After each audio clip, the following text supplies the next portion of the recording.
ताज्जुब इस बात का है कि जो पॉलिसी मेकर्स है उनको ये भी नहीं सोचते कि हजारों की संख्या में, लाखों की संख्या में लोग कहाँ जाएंगे। जो गुनहगार ट्राइब्स है, शेड्यूल्ड ट्राइब्स, उनका अलग से लिस्ट बना, वो ब्रिटिश फौजों को नुकसान कर सकते हैं। 10 दिन बाद उन लोगों ने मेरे और दूसरे 3 लोगों के, 4 लोगों के ऊपर लूट का केस कर दिया। अंग्रेजों ने आके पूरे फॉरेस्ट को अपने कारण से, क्योंकि उनको लकड़ी चाहिए थी, किसी को भी, आदिवासियों को भी जाने का, कुछ लेने का अधिकार नहीं। अपने घर बनाने के लिए लकड़ी ले रहे तो भी वो ऑफेंस है।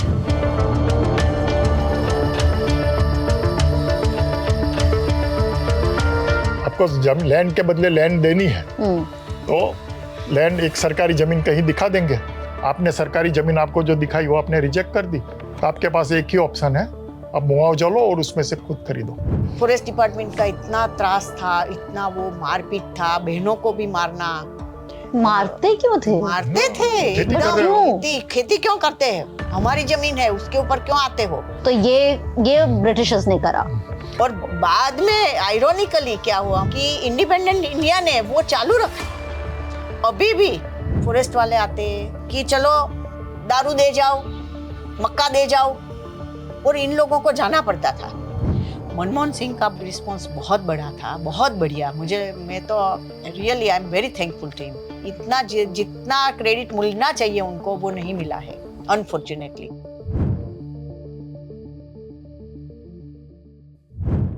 Podcast is with Trupti Mehta and Amrish Mehta, co-founders of Archvahini, social activists and people who have brought massive transformation into India. I hope you enjoy.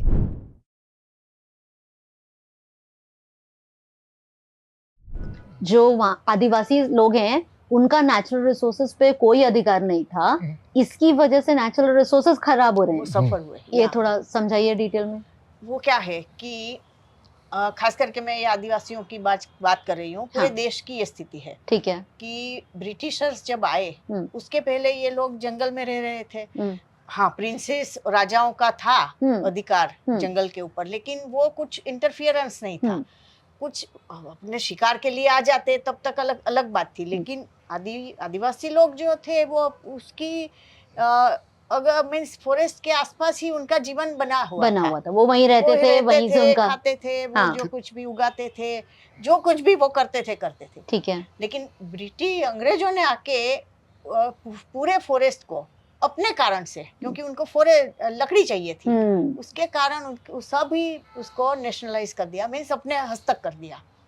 Forest मतलब उन्होंने ये कह दिया कि ये गवर्नमेंट के हैं। हाँ, पूरे मीन्स ये जो कोई भी फॉरेस्ट है वो गवर्नमेंट के अभी हो गए। और इसी कारण से क्या हुआ कि जो लोग फॉरेस्ट में वैसे करते थे, अपना जीवन गुजारा करते थे, वो उनका अधिकार एकदम एक झटके से टूट गया पूरा। तो उससे पहले जब राजे महाराजे थे तो क्या वो ऐसा मानते थे कि ये जमीन इन आदिवासियों की है?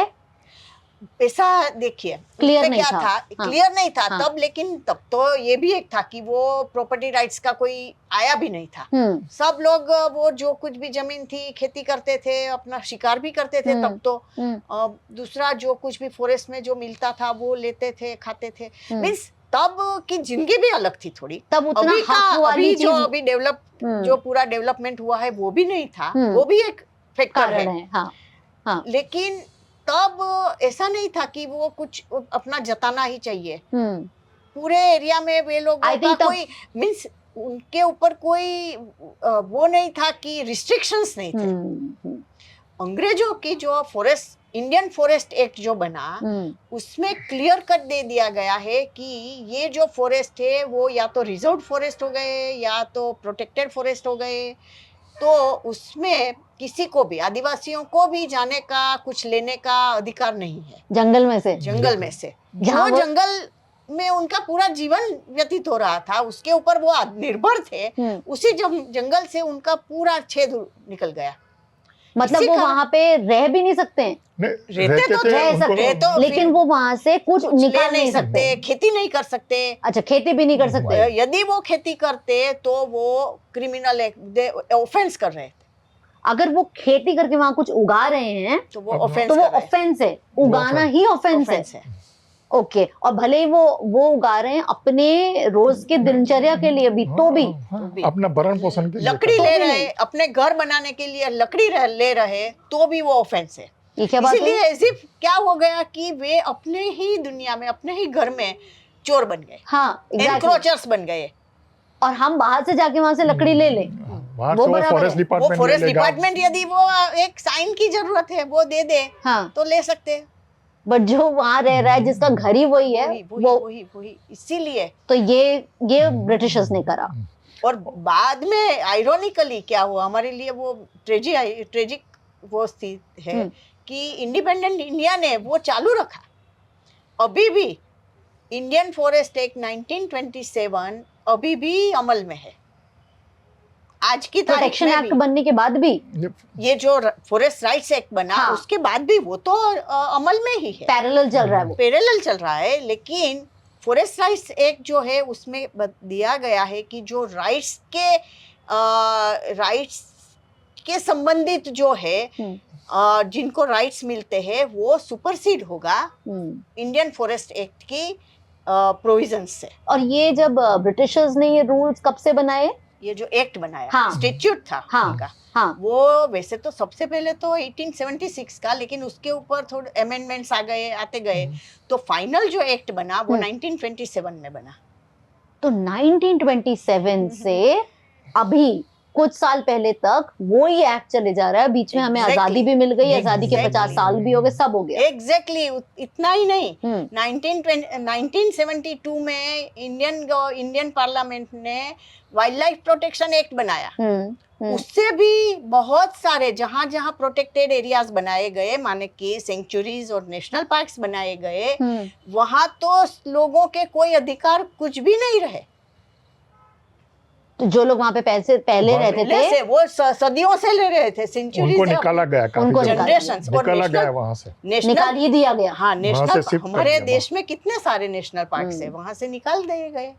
और तब तो क्या हुआ था कि कुछ भी दिए बिना, ये मैं आपको बात बताती हूँ, वो जो हमारा जो शुरुआत हुआ था वो वैसे ये फॉरेस्ट रिलेटेड एग्जिट नहीं था। अच्छा, हमारी जो शुरुआत हुई थी वो वैसे तो इसी के साथ संबंधित है, इसलिए मैं बताना चाहती हूँ कि ये हमारे यहाँ डेवलपमेंटल प्रोजेक्ट्स बनते रहे, डैम्स और ये सब, तो उसमें जिन लोगों की जमीन जा रही है, जिन लोगों के घर जा रहे हैं, तो उनको तो निकालते थे। लैंड एक्विजिशन एक्ट था हमारे यहाँ, वो 1894 का था। उसके जरिए लोगों को मुआवजा मिलता था, लेकिन बहुत कम पैसों का, और वो जो था वो, लेकिन तब डेवलपमेंटल प्रोजेक्ट के लिए ये मिलता था, इतना भी था। एटलीस्ट रिकॉग्नाइज तो कर रहे थे कि हम आपकी जमीन ले रहे हैं, तो उसके एवज में आपको कुछ दे रहे हैं। एग्जैक्टली। ये जो ग्रीन प्रोजेक्ट्स हुए, जो नेशनल पार्क सेंचुरीज जो हुआ, उसमें तो ये जो डेवलपमेंटल प्रोजेक्ट्स है, उसमें तो जो लोगों को अफेक्ट होते, उनको कुछ नहीं मिलता, उनको ऐसे ही खदेड़ देते। तो वो जब जंगल में रहते थे तो वैसे भी उनके पास पैसे जैसी चीज तो कुछ होती ही नहीं थी, कुछ नहीं होती थी, क्योंकि ऑब्वियसली उनके पास और कोई सोर्स ऑफ अर्निंग ही नहीं है। तो जब अगर जंगल से उनको निकाल दोगे तो बाहर की दुनिया में तो पैसे चाहिए, तो क्या करेंगे? क्या करेंगे? एक जगह पे थोड़ा घर बनाने के लिए जगह दे देंगे, बाकी आप फोड़ो, मजदूरी करो, कमाओ और जियो। और वो जगह जंगल से बाहर कहीं होगी। हाँ, बाहर कहीं दूर। तो जितना दे दिया, जो भी दे दिया कुछ नहीं। अभी कंपनसेशन दे रहे हैं, पैसा दे रहे हैं, लेकिन पैसा का क्या करने का? उनको एसेट चाहिए ना, क्या तो जमीन चाहिए, घर चाहिए। एक जगह सिर्फ घर बनाने के लिए आपने जगह दे दी, उससे तो कुछ फायदा होगा नहीं। उससे क्या मतलब करेंगे क्या? आमदनी क्या होगी? क्योंकि वो लोग तो जंगल के लोग हैं, जंगल के लोग हैं, खेती आती नहीं है करने के लिए। नहीं, खेती करनी आती है उनको, खेती कर सकते हैं, लेकिन खेती की जमीन देते नहीं है। वही बात है ना, आपने घर, उनके जहाँ से जमीन थी वहां से हटा के उनको सिर्फ एक घर दे दिया, तो वो सिर्फ घर में बैठे रह सकते हैं, बस सर पे छत के लिए कर सकते हैं, या मजदूरी ढूंढ के जो करना है वो करें। ताज्जुब इस बात का है कि जो पॉलिसी मेकर्स है, उनको ये भी नहीं सोचते कि हजारों की संख्या में, लाखों की संख्या में लोग कहाँ जाएंगे। वही मैं सोच रही हूँ कि आपने डेवलपमेंट के नाम पे कुछ हजारों लाखों लोगों को एक घर दे के साइड तो कर दिया, लेकिन अब वो लोग करेंगे क्या? ये सोचा ही नहीं है सडनली अब, क्योंकि कोई एक जनरेशन लग जाती है डेवलपमेंट आने में, तो यानी कि आपने जिस जनरेशन को आपने रिलोकेट किया, उसकी अगली जनरेशन या फिर उसकी एक और जनरेशन के बाद में लोग पढ़ेंगे, लिखेंगे, कुछ करेंगे, तो ये प्रैक्टिकली 2 जनरेशन का सत्यानाश। दूसरा, वैसे तो हमारे कॉन्स्टिट्यूशन में भी दिया गया है कि शेड्यूल्ड ट्राइब, शेड्यूल्ड कास्ट को अधिकतर वो कुछ प्रोटेक्शन देना चाहिए, ये सब है, बराबर, फंडामेंटल राइट में भी है। ऐसे भी गवर्नमेंट की ओर से ऐसे भी निकले हैं कि चलो उनको कुछ ज्यादा कुछ मिले, प्रोटेक्शन मिले, उस प्रकार के बात है, खास करके रिजर्वेशन की बात है। तो आम जनता में मीन्स जनरल, हमारे मिडिल क्लास में जनरल एक क्या होता है कि वो इनको तो कितना सारा मिल गया है, कितना मिलता है, बराबर, एक वो है सोच है। लेकिन हमें उसको करीबी से देखना चाहिए कि एग्जैक्टली स्थिति क्या है। एक और रिजर्वेशन के बारे में मैं ज्यादा अभी नहीं बताऊंगी, लेकिन रिजर्वेशन का लाभ एक्चुअली क्या मिलता है या उनको कितने लोगों को मिलता है, वो सब समझने की बात है। लेकिन मैं ये बात करती हूँ कि उनके पास कोई अधिकार ही नहीं है। अधिकार जो कुछ भी वो करते उसके ऊपर उनको कभी भी एविक्ट कर देते, कभी भी निकाल देते, खदेड़ देते, तो उनका कोई, उनके पास कोई वो क्या नहीं है उनका। हाँ, तो कुछ आजीविका का कोई वो रहता ही नहीं है, साधन ही नहीं है, तो बच्चों को पढ़ाएंगे कैसे? तो पढ़ाई की बात तो बाद में आती है। आइडेंटिटी नहीं है ना, मतलब किसी को हमारे गवर्नमेंट के रिकॉर्ड्स में एक तरह से तो ये बंदा एग्जिस्ट ही नहीं करता, ये फैमिली एग्जिस्ट करता है तो एज ए एनक्रोचर एग्जिस्ट करता है। वाओ। और हमारे यहाँ एग्जिस्ट करता है तो एज एन एनक्रोचर। एनक्रोचर इज ए चोर, थीफ। ये ट्राइब्स भी, शेड्यूल्ड ट्राइब्स जो आया है वो उसी से आया है। ब्रिटिशर्स ने जिनको वो जो ट्राइब्स, जो गुनहगार ट्राइब्स है, उस हिसाब से उसमें सब लिस्ट डालते गए थे।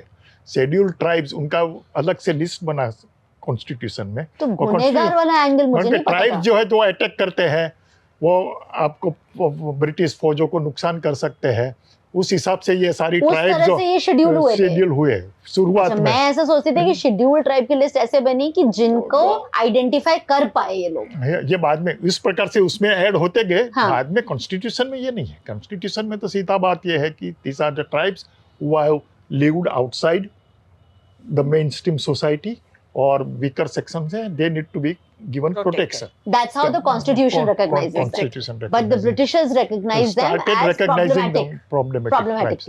इतना ही नहीं, गवर्नमेंट की ओर से वैसे गुजरात में तो है, महाराष्ट्र में भी है, क्योंकि वो बॉम्बे लैंड रेवेन्यू कोड के अंदर ही है वैसे, कि और बहुत सारे अलग अलग राज्यों में है कि आदिवासियों के पास से जमीन वो ले लेंगे दूसरे लोग, सवर्ण लोग, दूसरे लोग ले लेंगे, उसलिए उनके वो न ले, उसके खिलाफ उनको प्रोटेक्शन देना चाहिए। उस प्रकार के लॉज पॉलिसीज बनी है। ठीक है। लेकिन बहुत ताज्जुब की बात यह है कि government can acquire any land including tribals land. Privates can not purchase, वो वॉलंटरी परचेज भी नहीं कर सकता है, लेकिन गवर्नमेंट कंपलसरी ले लेगा और तो आप कुछ कर नहीं सकते। आप कुछ नहीं। इतना ही नहीं, अभी हमारी ज्योग्राफिकल एरिया हम देखें तो पूरे के पूरे ज्यादातर डेवलपमेंटल जो काम, डैम है या माइंस है या कोई भी, वो ज्यादातर आदिवासियों के इलाके में ही होता है।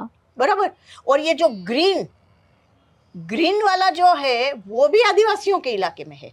तो ज्यादातर हमारा जो लैंड एक्विजिशन है वो आदिवासियों के जमीन का, आदिवासियों के इलाके में ही ज्यादा होता है। ग्रीन ही वहीं पे है। तो गवर्नमेंट एक बाजू एक साइड पे ये बोल रही है कि हम प्रोटेक्शन दे रहे हैं, दूसरी साइड पे गवर्नमेंट ही है वो जो उसकी सबसे ज्यादा वो जो सोर्स है, रिसोर्सेस है, वो ले रही है। तो गवर्नमेंट से ये पूछना चाहेंगे कि प्रोटेक्ट क्या कर रहे हो आप? किसके हित में कर रहे हो?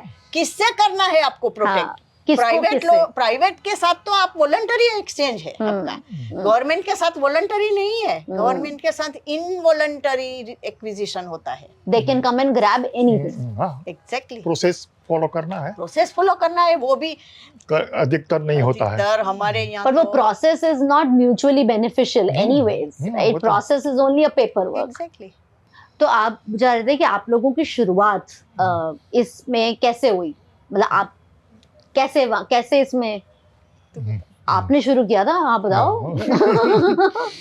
इसमें आप जानती हो कि नहीं मालूम नहीं, लेकिन इमरजेंसी के बाद 75-76 इमरजेंसी के खिलाफ जो मूवमेंट चली जेपी ने, बिहार के जेपी से जयप्रकाश नारायण, जेपी की मूवमेंट में काफी लोग जो है, जेपी ने युवाओं को एक कॉल दिया था कि वो तो नाम तो बड़े बड़े थे, हम संपूर्ण क्रांति करेंगे वो सारा, लेकिन बेसिकली ही अपील टू द यूथ कि आप गांव में जाओ, लोगों के सवाल को समझो और उनको वो हल करने में मदद करो। That was his basic appeal. Right. तो हम जो लोग हैं, हम, मैं, तृप्ति, हमारे और भी साथी है, अनिल भाई करके है, दूसरे राज्य से, हम 5-6 लोग, 6-7 लोग जो है, वो एक न किसी तरह से वो जेपी मूवमेंट से प्रभावित हुए थे। तो मैं पढ़ाई कर रहा था, ये अपनी लेक्चरर थी कॉलेज में। तो लेकिन उसी समय ये सारा जो है मूवमेंट सब में, तो हमने सोचा कि ये सब क्या, तो एकदम आ गया। और उन दिनों में बहुत सारे लोग निकले थे, जोश था पूरा। तो हजारों की संख्या में लोग अपने कैरियर, आगे की पढ़ाई सब छोड़ के गाँव में जाके कुछ करने का सोचा। ये सारा थैंक यू, आप लोगों ने वो हमारा नहीं, वो पूरा काफी लोग पूरा, तो उसमें हम लोग भी उसमें आ गए थे, उसमें जुड़ गए थे। हम सोच रहे थे कि गांव में जाना है, क्या करना है, कैसे करना है। तो बात ये आई कि गुजरात में एक उसी दौरान 80s में, तो 70s में एक उकाई डैम बना था, तापी नदी पे उकाई डैम बना था। उसमें बहुत सारे ट्राइबल्स की जमीन और घर सब डूब में गए थे। तो वो उसका एक्सपीरियंस बहुत खराब था, उनका रिहेबिलिटेशन अच्छा नहीं हुआ, ये सारे जो है सवाल थे वहाँ।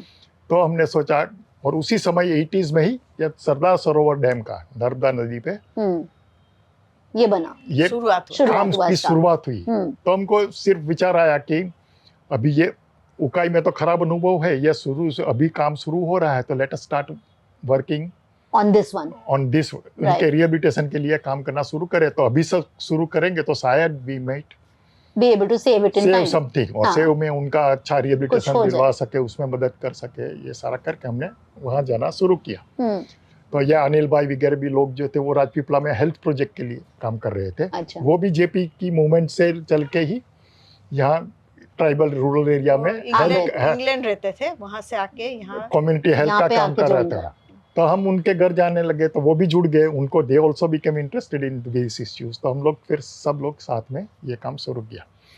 अब एक बात समझनी चाहिए कि हम बातें बहुत करते हैं, और भी बहुत अर्ली स्टेज में ही हमको बहुत अच्छे लेसन्स वहाँ मिल गए, क्योंकि नए थे, just fresh out of the college, न तो लैंड रिकॉर्ड्स का कुछ पता है, रूरल लाइफ का कुछ पता है, कुछ भी नहीं है। फिर भी हम निकले हैं कि लोगों को मदद करेंगे, लोगों को मदद करेंगे, और उनको वो एक आइडिया होता है जब ऐसा वाला जुनून होता है, तभी होता है। कोई प्रिपरेशन नहीं, कोई सोशल वर्क की कोई ट्रेनिंग नहीं, कुछ नहीं, किसी मतलब पूरे रॉ जिनको, और चैलेंजेस कितनी बड़ी है इसका कोई अंदाजा नहीं, पता होता तो शायद नहीं जाते ही नहीं। तो ऐसा करके हमने शुरू किया। तो शुरुआत में दिमाग में ऐसा ही होता है कि आदिवासी लोग हैं, बेचारे कुछ जानते नहीं हैं, उनको हमें समझाना पड़ेगा, वो सारा। तो शुरू में ही हमको ऐसे लेसन्स मिल गए, they have remained with us up till now. What are those lessons? पहला ही एक, वो डैम का काम चल रहा था। डैम के काम पे सब मजदूरी लोग रहते थे, हम गांव में घूम रहे थे, मजदूर वहां भी गए, लोगों को मिले। तो एक बूढ़े आदमी वहां मजदूरी कर रहा था, तो बस उनसे बातें की, क्या है, कितनी मजदूरी मिल रही है, कौन। बातों में पूछा था कि भाई 15 दिनों में एक बार सैलरी होता है, तो हर रोज का कितना है। तो हमने सिर्फ ऐसे ही स्वाभाविक पूछा कि चाचा, आप जो 15 दिन के बाद जो सैलरी होता है, आप पैसे गिन सकते हो? कितना आपको ठीक सैलरी नहीं मिला कि नहीं मिला, आप गिन सकते हो? That was, he gave me a proper stare. कितने गिनने हैं? कितने पैसे गिनने हैं? तो मुझे वो पूरा, कोई लिटरेट नहीं था, लेकिन कितने पैसे गिनने हैं मुझे बताओ, बोल के देखो। ये सारा। और दूसरा, तो that was one thing, never underestimate the people, उनकी नॉलेज। जब अनपढ़ है इसलिए कुछ नहीं है, गंवार है, कुछ नहीं जानते हैं, ऐसा कब। दूसरा, हमको कुछ नहीं मालूम था लैंड रिकॉर्ड क्या होता है, जमीन का 7/12 क्या होता है, इसमें क्या होता है, क्या नहीं, कुछ पता नहीं। वो सब उनसे बात करके हम सीखे। और उतना ही नहीं, वो लोग हमको निसालिया बोलते थे। निसालिया माने स्कूल चिल्ड्रन। ये निसालिया अच्छे हैं, हमको मदद करने के लिए आए हैं, लेकिन छोटे बच्चे हैं, देखते हैं, दे मीन वेल, लेकिन वो क्या मदद कर सकेंगे उनको कोई अंदाज नहीं। राइट। लेकिन तभी से एक जो हमारा जो लेसन आया कि never under estimate, it is always a joint. हम लोगों से बहुत सीखे हैं और फिर हमारे बीच में डिवीजन ऑफ वर्क हो जाता है। फिर कानून पढ़ना, लैंड एक्विजिशन एक्ट क्या है, तो हम कैसे लीगल चैलेंज दे सकते हैं, वो हम करते हैं। फिर एक्सपर्टीज के हिसाब से वो सब पाके हम मदद, तो it is always a joint enterprise. It is not कि हम बहुत सीखे हैं लोगों से, एक जना कुछ कर नहीं सकता, एक जन का, और हम बाहर से जाके उनको सिखा देंगे, ये भी वो बात ये भी नहीं, गलत ये एकदम गलत है। तो ये दीज आर द लेसन्स। अभी तो उसमें से ये सारा शुरू हुआ रिहेबिलिटेशन के लिए। अभी रिहेबिलिटेशन की डिटेल में नहीं जाएंगे क्योंकि ज्यादा हमें काम बात जो है ये फॉरेस्ट राइट्स एक्ट के ऊपर करना है। राइट। लेकिन एक बात बता कि जब भी हम वहाँ शुरू किए तो पता चला 2-3 बातें कि सबके घर जमीन दोनों जा रहे हैं, लेकिन जो रिहेबिलिटेशन पॉलिसी उस वक्त थी वो ऐसी थी कि सिर्फ मुआवजा मिलेगा और वो भी 3,000 रुपये प्रति एकड़। आपको लैंड के बदले लैंड देनी है तो लैंड, एक सरकारी जमीन कहीं दिखा देंगे, वो most of the time it is very bad quality land, तो nobody would like to go and settle there, तो वो सब रिजेक्ट कर देंगे। आपने सरकारी जमीन आपको जो दिखाई वो आपने रिजेक्ट कर दी, तो आपके पास एक ही ऑप्शन है, आप मुआवजा लो और उसमें से खुद खरीदो। जहाँ खरीदो, जहाँ भी खरीदो, हम खरीदने में मदद करेंगे, लेकिन जो मुआवजे में से जो आएगी उतनी वही पैसा है, वही पैसा। अब मुआवजा किसको मिलेगा, तो जिनकी टाइटल जमीन है।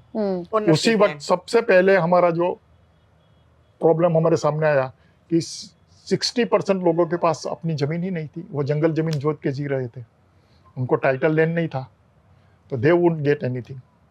तो रिहेबिलिटेशन, इस बात का कोई प्रोविजन नहीं किया, कोई प्रोविजन नहीं, पॉलिसी में कोई प्रोविजन अभी तक कोई किसी भी लैंड एक्विजिशन एक्ट में या रिहेबिलिटेशन एक्ट में people who don't have a title, उनके लिए कोई बात ही नहीं, कोई कुछ बात ही नहीं, उनको तो हट जाना है यहाँ से और कुछ नहीं। तो ये प्रोविजन था। और एक मिनट, बट ये कुछ लोग ऐसे क्यों थे जिनके पास टाइटल नहीं था और कुछ लोगों के पास था? उसमें बहुत पहले से जिनका रिकॉर्ड पे आ गया है उनका टाइटल होता है। उसका मैं बताती हूँ कि ये जो ब्रिटिश समय ये हुआ 1927 में, लेकिन तब जो ये पूरा सेटलमेंट का प्रोसेस चला तब वो 1930s के आसपास पूरे देश में उसी समय में, लेकिन हमारे गुजरात में वो जो है वो 29-30 के आसपास 1929-30 के आसपास सर्वे सेटलमेंट हुआ था। ओके। और तब तो पॉपुलेशन भी कम था, तो जो कोई फैमिलीज थे वो जो बूढ़े मींस तब जो थे जो फैमिलीज थे वे लोग जो कल्टीवेट कर रहे थे उनको वो टाइटल हो गया। वैसे तो शिफ्टिंग कल्टीवेशन भी काफी था और ये था, लेकिन तब जब सेटलमेंट हुआ तब वे लोग जो लोग जोत रहे थे उसका उनके नाम पे हो गया।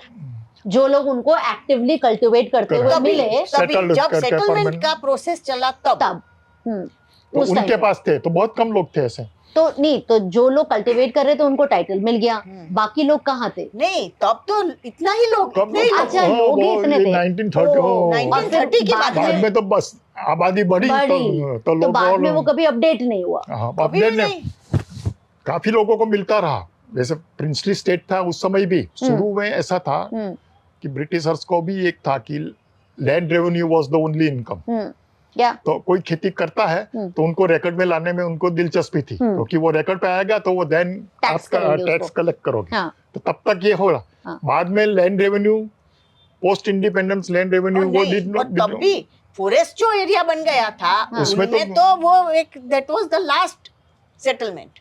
जो दूसरे हमारे जो विलेजेस में जो हुआ वो बाद में भी सेटलमेंट होता रहा। वही आप कह रहे थे कि लैंड रिफॉर्म मूवमेंट्स तो फिर भी अपडेट हुए, हो रहा था, मतलब उसको फिर भी ध्यान था उन लोगों को। जो फॉरेस्ट बन गया था वहाँ वो भूल हो गया, करके भूल हो गया, खत्म हो गया। तो ये सारा वजह था। लेकिन पहला जो हमारा जो उसी समय ये पहला इश्यू हमारे सामने आया कि most of the people title ही नहीं है उनका घर का, इसलिए उनको ना तो फॉरेस्ट पे कोई अधिकार है ना जमीन पे अधिकार है, इसलिए उसके बिना उनका रिहेबिलिटेशन भी नहीं होगा और यहाँ भी जो खेती कर रहे हैं तो वो सब्सिस्टेंस फार्मिंग ही कर सकते हैं। राइट। क्योंकि टाइटल नहीं है तो आप उस पे कुआं नहीं लगा सकते, कभी भी फॉरेस्ट डिपार्टमेंट आके आपको हटा सकता है, कभी भी एविक्शन आप इलीगल हो तो वो छुपा के ही आपको करना है। तो वो सारा हमारे ख्याल में है। रिहेबिलिटेशन उसको फिर हम डिटेल में नहीं जाएंगे, लेकिन हमारी जो पहली जो मेन जो एक्सपीरियंस रहा कि इन लोगों को सबको अच्छा रिहेबिलिटेशन कैसे मिले, उसकी पॉलिसी के लिए स्ट्रगल किया जाए। तो उसके लिए रैली निकाली, हाई कोर्ट गए, सुप्रीम कोर्ट गए, हम लोग वर्ल्ड बैंक को भी क्योंकि वर्ल्ड बैंक फाइनेंस कर रहा था तो वर्ल्ड बैंक को भी रिप्रेजेंट किया। तो ये सारे काम के बाद 87 एंड में, दिसंबर 87 में हमको ये रिहेबिलिटेशन पॉलिसी गुजरात गवर्नमेंट ने दी, जिसमें उसका लैंड फॉर लैंड सबको, एनक्रोचर है उसको भी लैंड फॉर लैंड मिलेगी, लैंडलेस है उनको भी मिलेगी, लैंडलेस है जिनके पास कोई भी जमीन नहीं है उसको भी लैंड फॉर लैंड मिलेगी। और लैंड फॉर लैंड माने minimum 5 acres of land per family. आपकी 2 एकड़ जमीन गई है तो आपको 5 एकड़ जमीन मिलेगी, और 20 गई है तो पर नहीं 20 गई है तो 20 20 गई है तो 20। लेकिन ये सिर्फ उसको नहीं, जिनके नाम पे जमीन है उसके लड़के हैं, बच्चे हैं उसके आगे, वो 18 साल से बड़े जो है लड़के, जितने बच्चे हैं, उनको भी 5 एकड़ मिलेगी। हाँ, तो माँ बाप हैं और उनके 2 बच्चे हैं तो माँ बाप को मिलेगी 5 एकड़ और दो बच्चे तो 15 एकड़। और यदि उनके पास 20 एकड़ है तो 20 मिलेगी, लेकिन 20 से means whichever is minimum is 5 and higher is जितना भी उनका जितना है। Okay. लेकिन ज्यादातर तो क्या होता था कि 2-5 एकड़ से ज्यादा थी ही नहीं लोगों के पास तो इतनी ज्यादा जमीन थी, इसीलिए उनको तो 3 गुना 4 गुना 5 गुना मिला जमीन। और लैंड फॉर लैंड में सबसे बड़ा जो प्रॉब्लम आता है कि लैंड फॉर लैंड बोलेंगे, लेकिन सरकार भी वही आर्गुमेंट कर रही थी कि लैंड फॉर लैंड है लेकिन लैंड ही नहीं है, कहाँ देंगे। सरकारी जमीन देंगे तो सरकारी जमीन तो लोगों को पसंद नहीं आएगी, वहां कोई ना कोई या तो एनक्रोच किया हुआ होगा या तो जमीन इतनी खराब क्वालिटी की होगी कि जिसमें कुछ खेती कुछ कर नहीं सकते। तो उसका भी सोल्यूशन देखो गांव के लोगों ने ढूंढ निकाला। हाँ, क्या गांव के लोगों ने वो मजदूरी के लिए अगल बगल जाते थे, तो उनको मालूम था कि ऐसे कई गांव हैं जिसमें पटेल, राजपूत ये सब बड़े बड़े लैंड होल्डिंग लेके बैठे हैं, एंड वो खेती नहीं, क्योंकि उनके बच्चे सब अभी शहर में चले गए हैं, तो जो मेन जो बूढ़ा आदमी है उसी को सब जमीन संभालनी पड़ती है, तो they are willing to sell their land. ये उन लोगों ने ढूंढ के बताया कि लैंड फॉर लैंड तो हम बताते हैं जमीन यहाँ सब इतनी सारी मिल रही है, आप खरीद लो और हमें दो।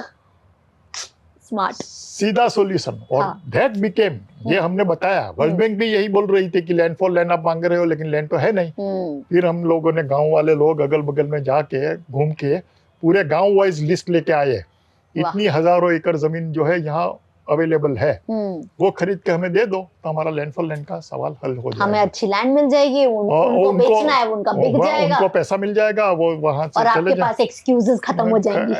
आपके पास तो दैट वाज इम्प्लीमेंट। 88 में जो पॉलिसी आई वो land for land, minimum 5 acres for land per family. Family means कि each adult son has to be treated as a separate family, और लैंड ऑफ चॉइस जो लोग पसंद करें। ये पॉलिसी आई 87 में। 88 से फिर हम उसके अमल में लगे। उसी समय ये हमारा जो फॉरेस्ट का जो इश्यू है वो देड़ियापाड़ा के लोग, वो क्योंकि ये जो डैम जो है उसके साउथ में ये देड़ियापाड़ा के लोग हैं, वहाँ सुरपाणेश्वर सेंचुरी डिक्लेयर हुई थी उन्हीं दिनों। वो भी as a part of a package for green project for compensating loss of forest in Sardar सरोवर।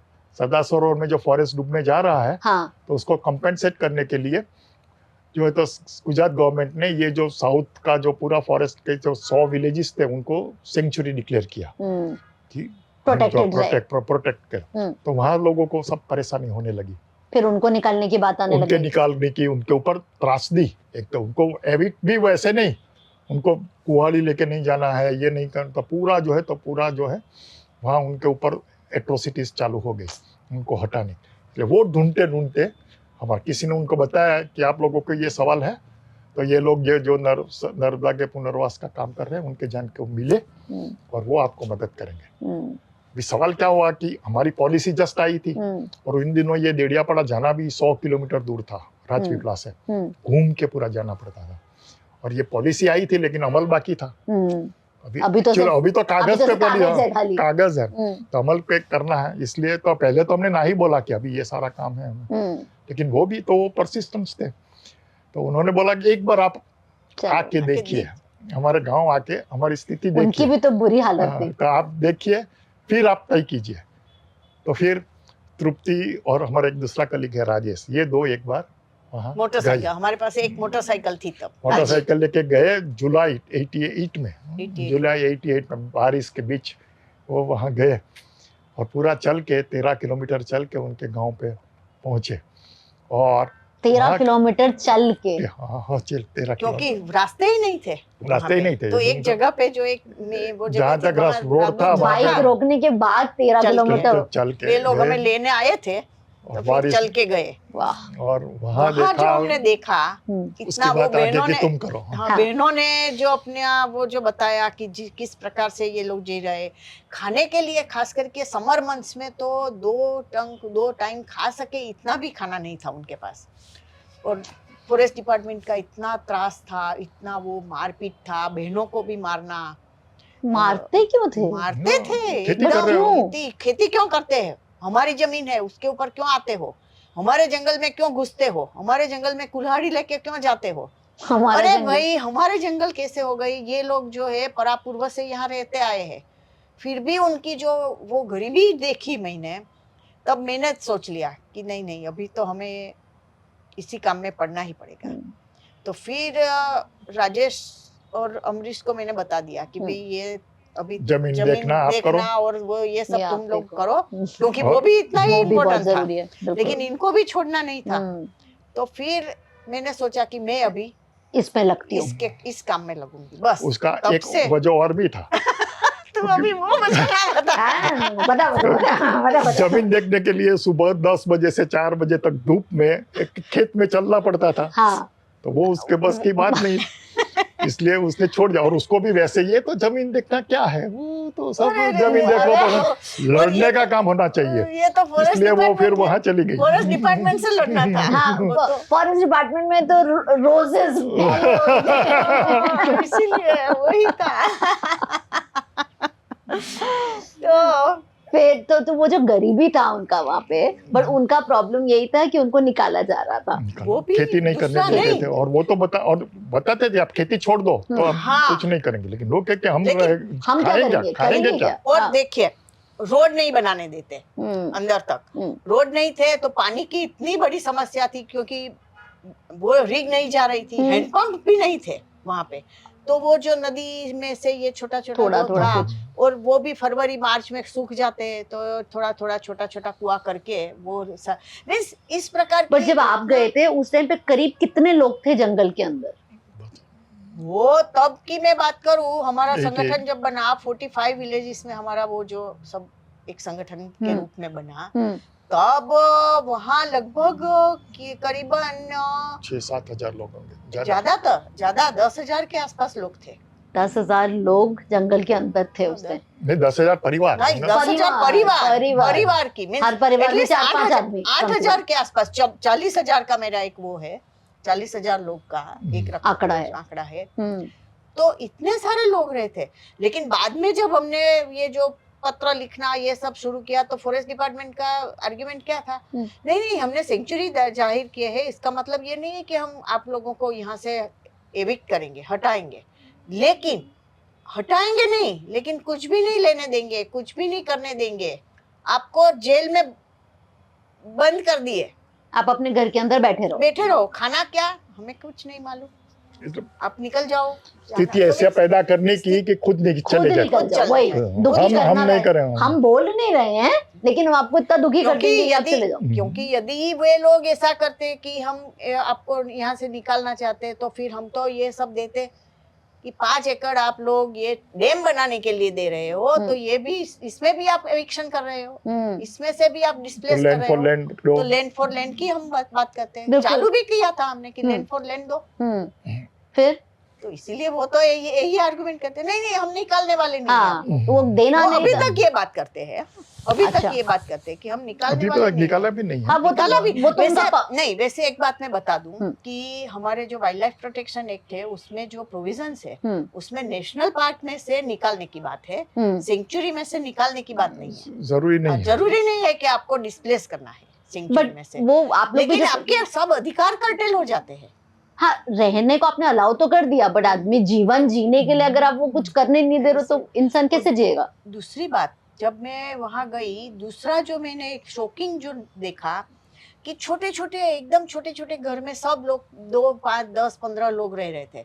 मैंने बोला कि क्यों, लड़के की शादी हुई तो भी वो इतने ही घर में, क्योंकि और पूरे एरिया में जहां नजर डालो वहां टीक, साग और बांस है, बाम्बू है, जो घर बनाने के लिए वो लकड़ी है। हाँ।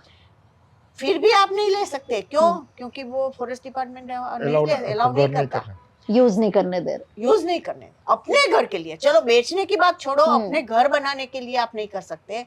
फिर हमारा जब संगठन बनने लगा, हमारी बहुत बड़ी बड़ी मीटिंगें होने लगी, क्योंकि लोगों का तो ये बर्निंग इश्यू था। बिल्कुल बर्निंग इश्यू। सबसे पहला जो हमने इश्यू लिया कि खेती नहीं करने देते, एविक्ट कर देते, मारते पीटते, जेल डाल देते हैं, ये सब किया। तो फिर हम हाईकोर्ट गए। हाईकोर्ट में वो वैसे हमारा एक 1984 में हम पहले भी गए थे एक बार, और दूसरे एक गांव में, जहाँ हमारा डैम जो बन रहा था उसी का एक गांव है।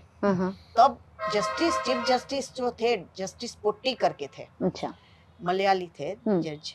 तो उन्होंने बहुत बड़ा हमारा एक स्टे ऑर्डर दे दिया था कि जब तक आप अल्टरनेटिव लाइवलीहुड का कोई प्रबंध नहीं करते, you can not evict them. तो ये हमारे 89 में हम जब ने शुरू किया, 88-89 में हम गए थे वहां पे।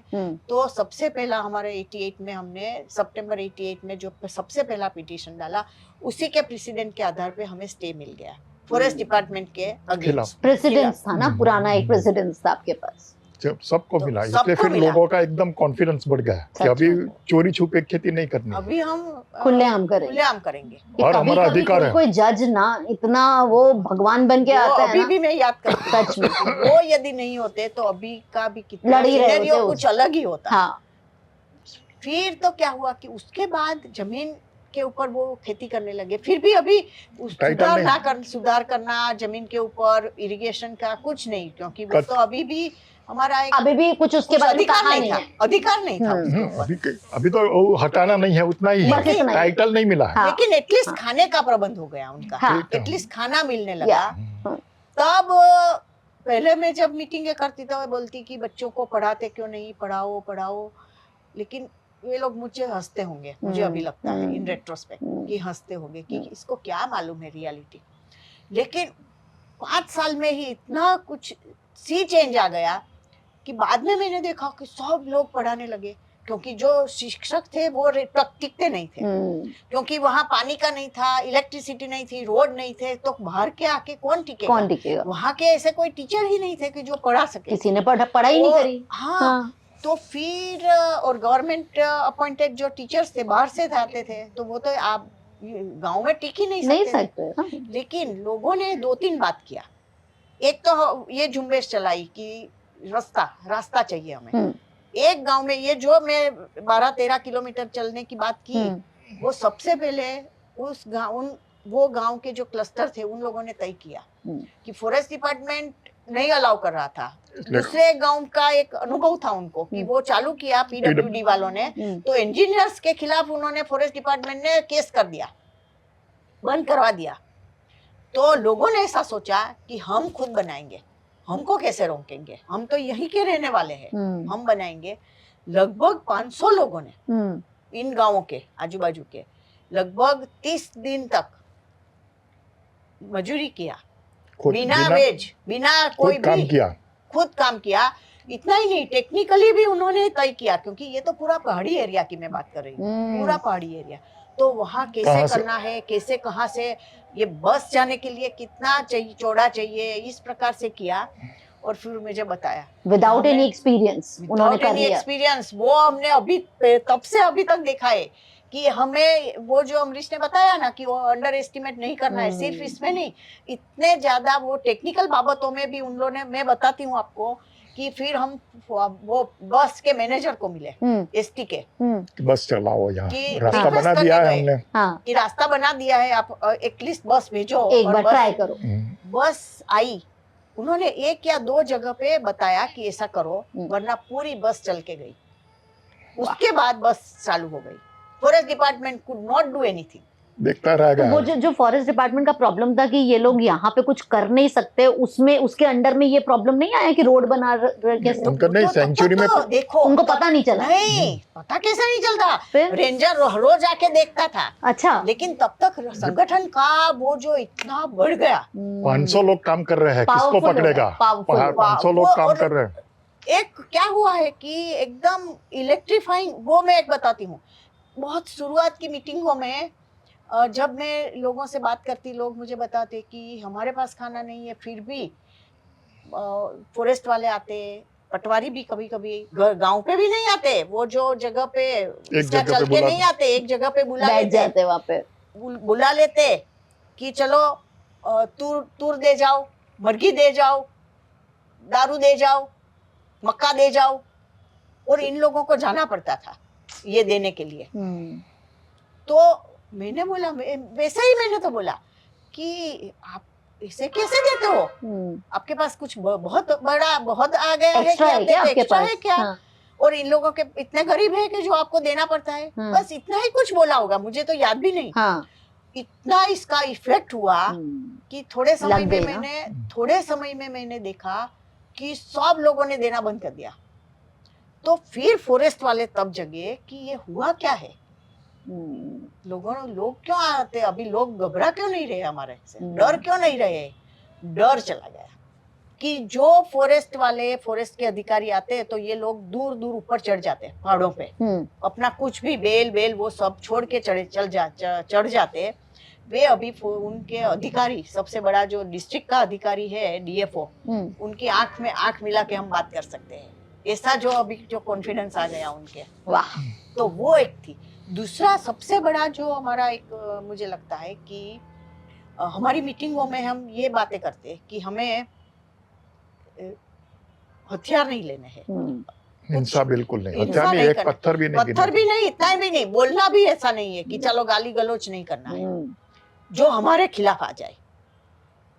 तो एक सबसे बड़ी बात ये हुई कि हमें हिंसा नहीं करना, और दूसरा कि जो सच है वो जो कुछ भी वो जो सवाल जितना है उतना ही बोलना, बड़ा चढ़ा के नहीं बोलने का।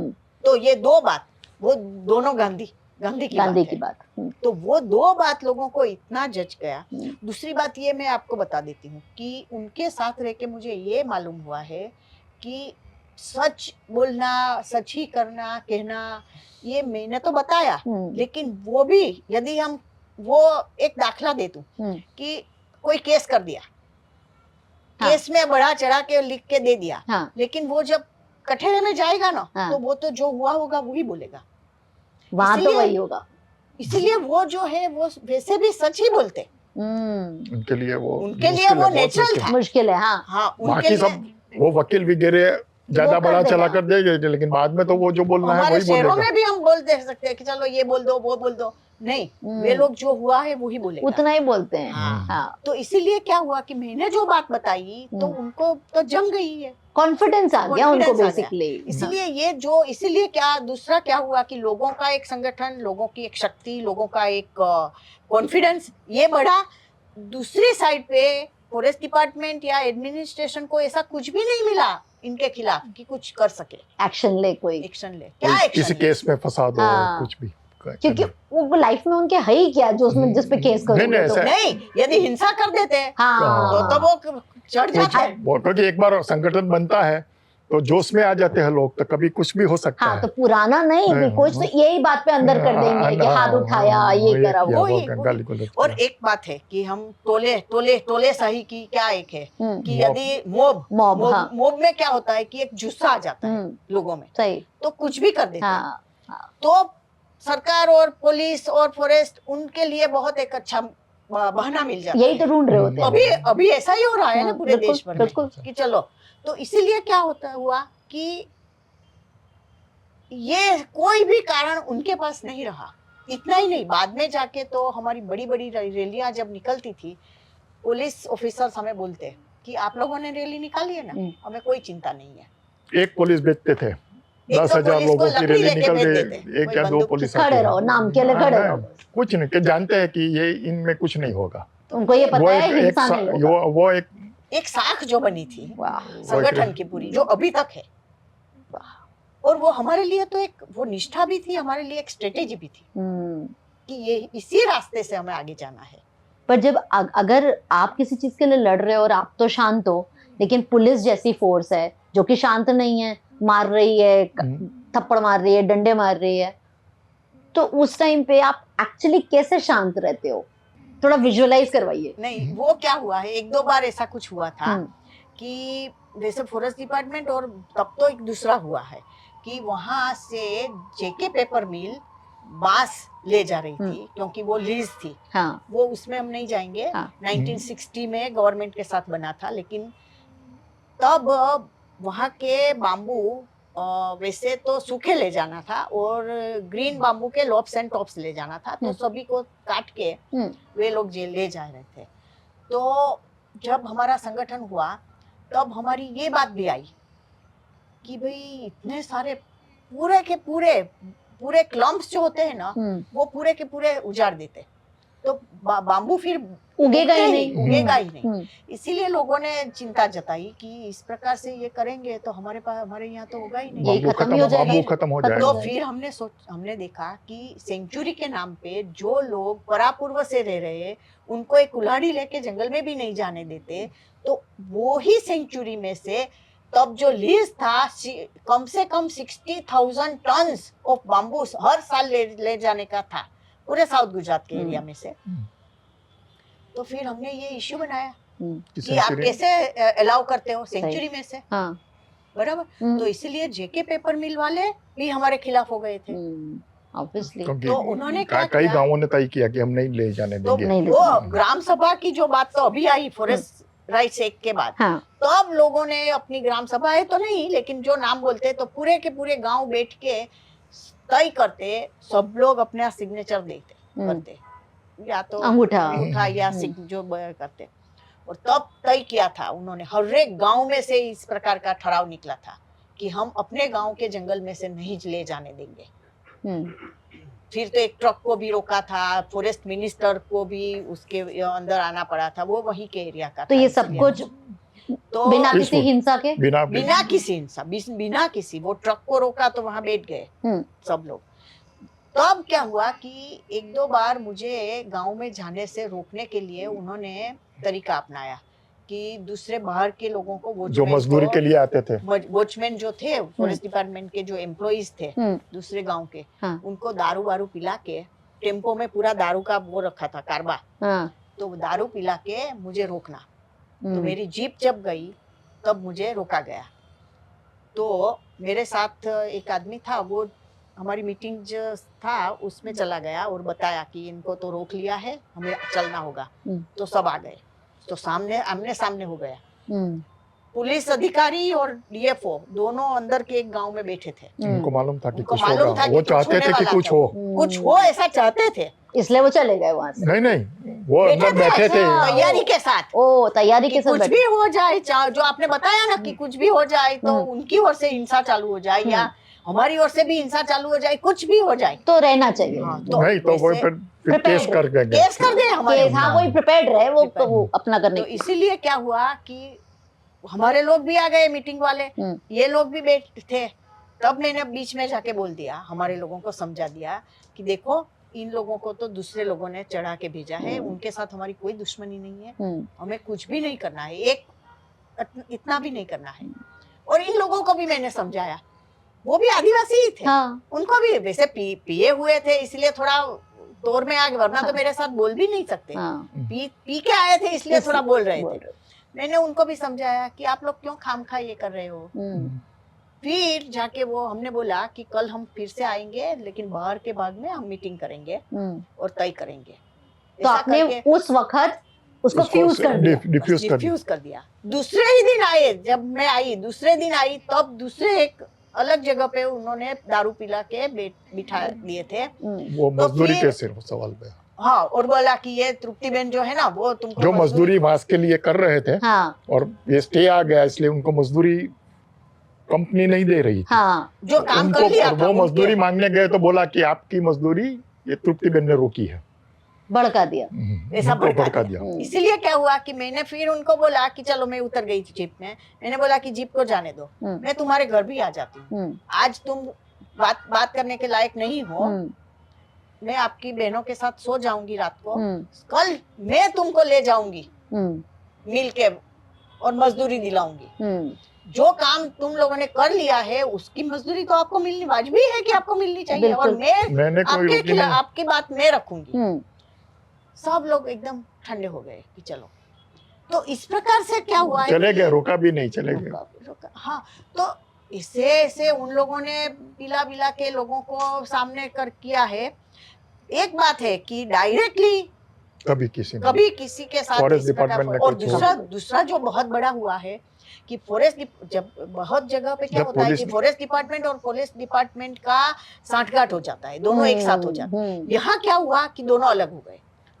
पुलिस को मालूम रहा कि ये तो एकदम पीसफुल है, कुछ धमाल नहीं करते हैं, तो हमारे तो बाद में पुलिस ही कहने लगी फॉरेस्ट वाले को कि आपका मतलब है आप जानो, हमारे आपके पास पास भी मत आओ। बंदूक है, आपके पास भी सत्ता है, आप करो, हमको बीच में मत लाओ। हाँ, आपको खुद को डर लगता है कि नहीं लगता?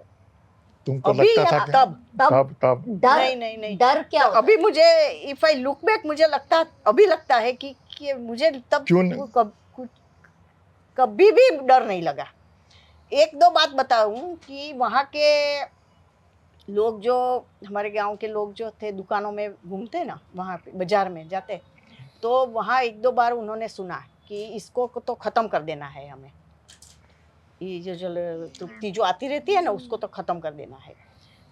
तो फिर हम कुछ चाय पीने के लिए जाते ना, तो हमारे जो साथ में जो रहते वो बोलते कि नहीं हम पहले पी लेते हैं, आपको नहीं देना है, पहले शाम को अकेले नहीं जाना है। और दूसरा कि वहाँ एक वेटरनरी वो था डॉक्टर, तो उसने मुझे एक बार वॉर्न किया था कि तब तो हमारे पास गाड़ी आ गई, जीप आ गई थी, तो वो उसने वॉर्न किया था कि आप अकेली मत जाओ, शाम के समय मत जाओ।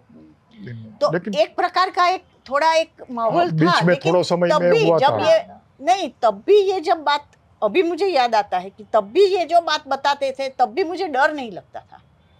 ऐसा नहीं मालूम लगा नहीं कि क्यों? मुझे कुछ हो जाएगा? हाँ? नहीं ऐसा नहीं लगा मुझे कुछ हो जाएगा? नहीं, तब तो कुछ भी नहीं हो रहा था। एक क्या था कि एक जुनून सवार था, तो उसमें दूसरा कोई सोच नहीं सकती। एक भी है, और दूसरी बात ये भी हमको करनी चाहिए कि ये जो दौर था 80s का, 80s और 90s तक, वो स्टेट की ओर से ऐसा कोई ऑपरेशन नहीं होता था, खुल के ये सारी बात करते थे। जहाँ तक हम पीसफुल काम कर, नर्मदा में भी जो हम काम कर रहे थे, कभी हमारे ऊपर हमला नहीं हुआ किसी की ओर। अच्छी तरह से बात होता था। हाँ, बातें होती थी, और हमारा एक वो फॉरेस्ट में भी और बाकी सारे की, हम हमेशा अधिकारियों को मिलते रहते हैं, बातें करते रहते हैं, कभी बातचीत के बराबर रहता था, बातचीत का दरवाजा कभी बंद नहीं होता था। तो दैट ऑल्सो अब तो कम्युनिकेशन की कोई अभी भी चालू है, अभी भी चालू है, अभी भी फॉरेस्ट राइट्स एक्ट के अमल में हमारा कम्युनिकेशन चालू है। और इतना सारा अभी हम इस बात पे आते हैं, इतना ज्यादा हमने जो अचीव किया है, उसका एक कारण ये भी है कि हमारा ये चैनल कभी भी बंद नहीं हुआ है। और कैसे मैनेज किया? क्योंकि बहुत सारे लोगों के लिए तो, सारे लोगों के लिए तो अथॉरिटीज के साथ में कोई एक्सेस ही नहीं है। नहीं, फिर भी अब जाओ अधिकारी से मिलो। आपका पुराना काम इतना चलता आया है, इसलिए वो भी, हाँ, ये भी है, वो भी हुआ। वो नर्मदा में देखा कि नर्मदा में हम एक समय तक लड़ते थे सरकार से, पॉलिसी जब तक नहीं बनी, लेकिन एक बार जब पॉलिसी बन गई तो ये हुआ कि हम उसके अमल के लिए सरकार के साथ मिलके काम किए, उसमें हेल्प की कि अच्छी से अमल हो। वो भी समझ आता है ना उनको भी कि एक कोई फालतू में नहीं लड़ रहे, सिर्फ दिखावे के लिए या कोई पॉलिटिकल गेन के लिए नहीं काम कर रहे हैं, जेन्युइनली प्रॉब्लम को सॉल्व करने के लिए काम कर रहे हैं। तो वो एक ओवर द इयर्स जो है एक इंप्रेशन बनता है, एक क्रेडिबिलिटी बनती है। हमारा कोई अपना इंटरेस्ट नहीं है इसमें, जो कुछ तो उसमें भी मैं सोचती हूँ कि आपका कुछ और नर्मदा में भी हमारे कि आपकी लाइफ में कुछ बेटर हुआ जा रहा है, केस हो रहा है, हाई कोर्ट में पिटीशन चल रहा है, सुप्रीम कोर्ट में पिटीशन चल रहा है, फिर भी अधिकारी बात करते हैं हमसे पिटीशन में जवाब देते वक्त भी कई अधिकारी को कि उनके खिलाफ आक्षेप लगाओ, तो वो अधिकारी बोलता है कि नहीं, ये काम मैं नहीं करूँगा, ये लोग सही काम कर रहे हैं, उनके खिलाफ मैं कोई पर्सनल आक्षेप नहीं करूँगा। ऐसे अधिकारी भी मिले और बाद में तो एक रिश्ता भी बना कि अमल में तो एक काफी हद तक हम उसमें रिस्पेक्ट भी है, तो वो आज तक बरकरार है। तो ये जो हमारा इको कॉन्जर्वेशन है ना, और आपने बहुत कोट्स में ग्रीन को बहुत सिंबलाइज किया। सो ये जितनी हमारी फॉरेस्ट की फाइट है, एक फाइट हुई कि वहां के लोगों के अधिकार के लिए, बेसिक ह्यूमन राइट अभी बात की है, अभी तक हमारी स्टोरी खत्म नहीं हुई है। तो उस पे वो वो कैसे आया, एफआरए कैसे आया, क्या वो एफआरए की अभी 2002 में वो सुप्रीम कोर्ट के नाम पे ministry of environment and forest ने एक परिपत्र पूरे देश के लिए जारी किया। अच्छा, मई महीने में कि 3 महीने में सितंबर तक में पूरे देश में जितने भी एनक्रोचर्स है, जो दबाण किया है जिन लोगों ने जंगल जमीन पे, सबको एविक्ट कर दो। तो यानी जिसके पास टाइटल नहीं है वो एनक्रोचर है। सबको तो हमारे भी तो सब बिना टाइटल वाले ही लोग थे। टाइटल ही थे। तब जाके पूरे देश भर के हमारे जैसे लोगों ने एक इनफॉर्मल नेटवर्किंग बनाया, campaign for survival and dignity, CSD नाम से वो जाना जाता है, बराबर। तो फिर हमने CSD के साथ रह के गुजरात में भी हमने एक छोटा सा इस प्रकार से जगह जगह पे जो काम कर रहे थे उसका आदिवासी महासभा नाम का बनाया। और फिर हमने ये नेशनल कैंपेनिंग में भाग लेना शुरू किया। उसमें गांव के लोग भी थे, सब लोग जुड़ गए। अभी सिर्फ प्रोटेक्शन नहीं चाहिए, अधिकार चाहिए और कानून चाहिए जिसके तहत हमको ये जमीन मिले। से वैसे तो सुप्रीम कोर्ट ने एविक्शन का ऑर्डर नहीं दिया था, फिर भी मिनिस्ट्री ने उसको इस प्रकार से ऑर्डर दिया है। तो फिर तो वो उसको तो वापिस कर दिया, वो अलग बात है। लेकिन तब हमारी ये चालू हो गई चलवा, और हमने फिर प्राइम मिनिस्टर मनमोहन सिंह से मुलाकात की। हमने उसमें ये बात बताई कि अभी हमें यही चाहिए, क्योंकि इस प्रकार से तलवार लटकती रहे वो हमें नहीं चाहिए। मनमोहन सिंह का रिस्पांस बहुत बड़ा था, बहुत बढ़िया। मैं तो really I am very thankful to him. इतना जितना क्रेडिट मिलना चाहिए उनको वो नहीं मिला है, अनफॉर्चुनेटली, है ना। फॉरेस्ट राइट्स एक्ट के लिए तो मिलना है, क्योंकि हम खुद उसके साक्षी है, विटनेस है उसका। उसी मीटिंग में उन्होंने ये बताया कि अभी स्टेट्यूट बनेगा, पार्लियामेंट एनेक्टेड लॉ बनेगा, ये कोई परिपत्र नहीं बनेगा। क्योंकि उस परिपत्र का क्या हुआ कि सुप्रीम कोर्ट ने खारिज कर दिया था। ये तो वो जो उसके बाद ये जो एविक्शन का दिया, फिर उसके बाद वाजपेयी गवर्नमेंट आई थी, उन्होंने एक कि भी नहीं, जिन लोगों का पहले का है उनका नाम पे करना चाहिए, रेगुलराइज करना चाहिए। लेकिन चुनाव के बहुत काफी 3-4 महीने पहले का था, इसलिए सुप्रीम कोर्ट ने ये कर दिया कि नहीं। वैसे भी सुप्रीम कोर्ट में एक ग्रीन वाला ज्यादा लॉबी है।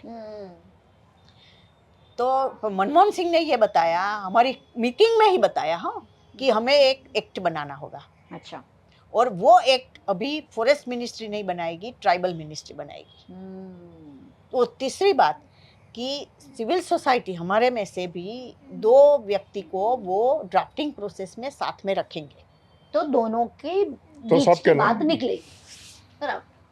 तो ये बहुत बड़ा, क्योंकि ये जो आपने सबसे पहले बताया ना कि जो पॉलिसी बनाते हैं एयर कंडीशन रूम में दिल्ली में बैठ के, इनको एग्जैक्टली ग्राउंड तो कुछ नहीं पता है। लेकिन उसमें ये हुआ कि फॉरेस्ट राइट्स एक्ट की ड्राफ्टिंग में ये हमारे 2 रिप्रेजेंटेटिव्स थे, वो वापिस आते, हमारे मीटिंगें होती, हम गांव में जाके ये बातें करते। तो पूरा एक वो बना था कि क्या होना चाहिए, क्या नहीं। एक फ्रेज को हमने माइक्रोस्कोपिक लेंस से तपासा है कि होना चाहिए, ये शब्द होने चाहिए, ये नहीं होने चाहिए। और ग्राम सभा को जो इनिशियल अथॉरिटी बनाया वो इसी वजह से हुआ कि gram sabha would be the initial authority to initiate the whole process of filing the claims लेने, क्लेम स्वीकार करने के, क्योंकि जमीन है ना, आप जमीन जोत रहे हो तो यू फाइल ए क्लेम कि मैं जोत रहा हूँ, मुझे मिलना चाहिए। तो वो प्रोसेस ग्राम सभा को दिया। नॉर्मली क्या होता था, फॉरेस्ट डिपार्टमेंट को ही देते, तो वो तो लिस्ट ही अपना इनिशियल लिस्ट ही इतना कम बनाएंगे कि बाकी लोग तो छूट ही जाते हो। आप तो एग्जिस्ट ही नहीं करते उसके हिसाब से ना, वही तो प्रॉब्लम चल रहा था। वही तो प्रॉब्लम, तो वो सारा प्रोविजन जो उसमें आपने ये किया कि पावर जो आप एक्शन चाहते हो वो उसका पावर उसी के बीच में होना चाहिए, उसी कम्युनिटी, वहीं से शुरुआत वहीं से हो, और पहला रिकमेंडेशन भी वही दो, और बाकी लोगों को फिर ऊपर कमिटी है, ग्राम सभा के ऊपर सब डिवीजन लेवल कमिटी है, डिस्ट्रिक्ट लेवल कमिटी है, they have right to change it, but they have to give reason कि ग्राम सभा की बात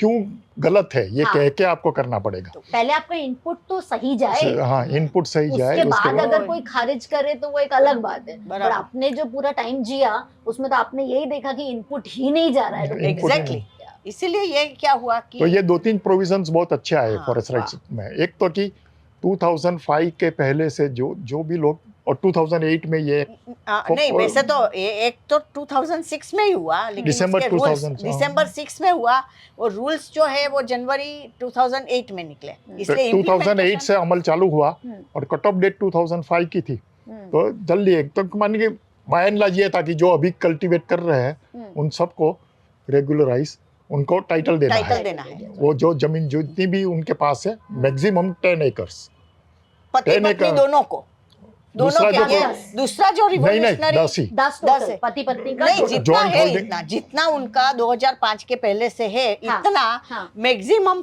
10 से ज्यादा है तो 10 मिलेगा। दूसरा ये जो रिवोल्यूशनरी बात है ये कि दोनों के जॉइंट होल्डिंग होगा, पति पत्नी दोनों के, और सिर्फ पत्नी है या सिर्फ बहन के नाम पे है तो वो सिंगल वुमन होगा, सिंगल वुमन ओनरशिप होगा। तो ये सबसे मुझे लगता है कि इंडिपेंडेंट इंडिया में ये सबसे पहला एक्ट है कि जिसमें recognize the women's right on land. Otherwise it was completely the male domain। दूसरा जो उसमें ये था कि ये एक बात है इंडिविजुअल राइट्स को, जो इंडिविजुअल कल्टीवेशन की या रहने की जो जमीन है उसके ऊपर राइट है। दूसरा जो राइट है कि फॉरेस्ट रिसोर्सेज पे, वो कम्युनल राइट्स, कम्युनिटी राइट्स है कि ग्राम सभा, गांव के सब लोग मिल के उनको फॉरेस्ट रिसोर्सेज के राइट्स है। उसमें 2-3 प्रकार के राइट है। एक तो कि जो माइनर फॉरेस्ट प्रोड्यूस, जिसमें बाम्बू भी आ गया, बाम्बू इंक्लूडिंग बाम्बू, जितने भी माइनर प्रोड्यूस प्रोड्यूस है उसकी टोटल ओनरशिप अभी ग्राम सभा की है। टोटल ओनरशिप ग्राम सभा की, तो वो उनको कलेक्ट कर सकते हैं, उनको बेच सकते हैं, उनको वैल्यू एडिशन कर सकते हैं, डिस्पोज कर सकते हैं, everything 100% right to owner own minor forest produce including bamboo. ये जो है उसमें एक आ गया। और उसके अलावा एक जो बहुत इम्पोर्टेंट जो राइट है वो ये है कि gram sabha has the right to protect, regenerate, conserve and manage forest for sustainable use. तो मैनेजमेंट, गवर्नेंस का राइट मिल गया ग्राम सभा। तो अभी उनकी फॉरेस्ट गवर्नेंस अब फॉरेस्ट डिपार्टमेंट नहीं, गांव के लोग करेंगे, ग्राम सभा करेगी, and forest department would help them.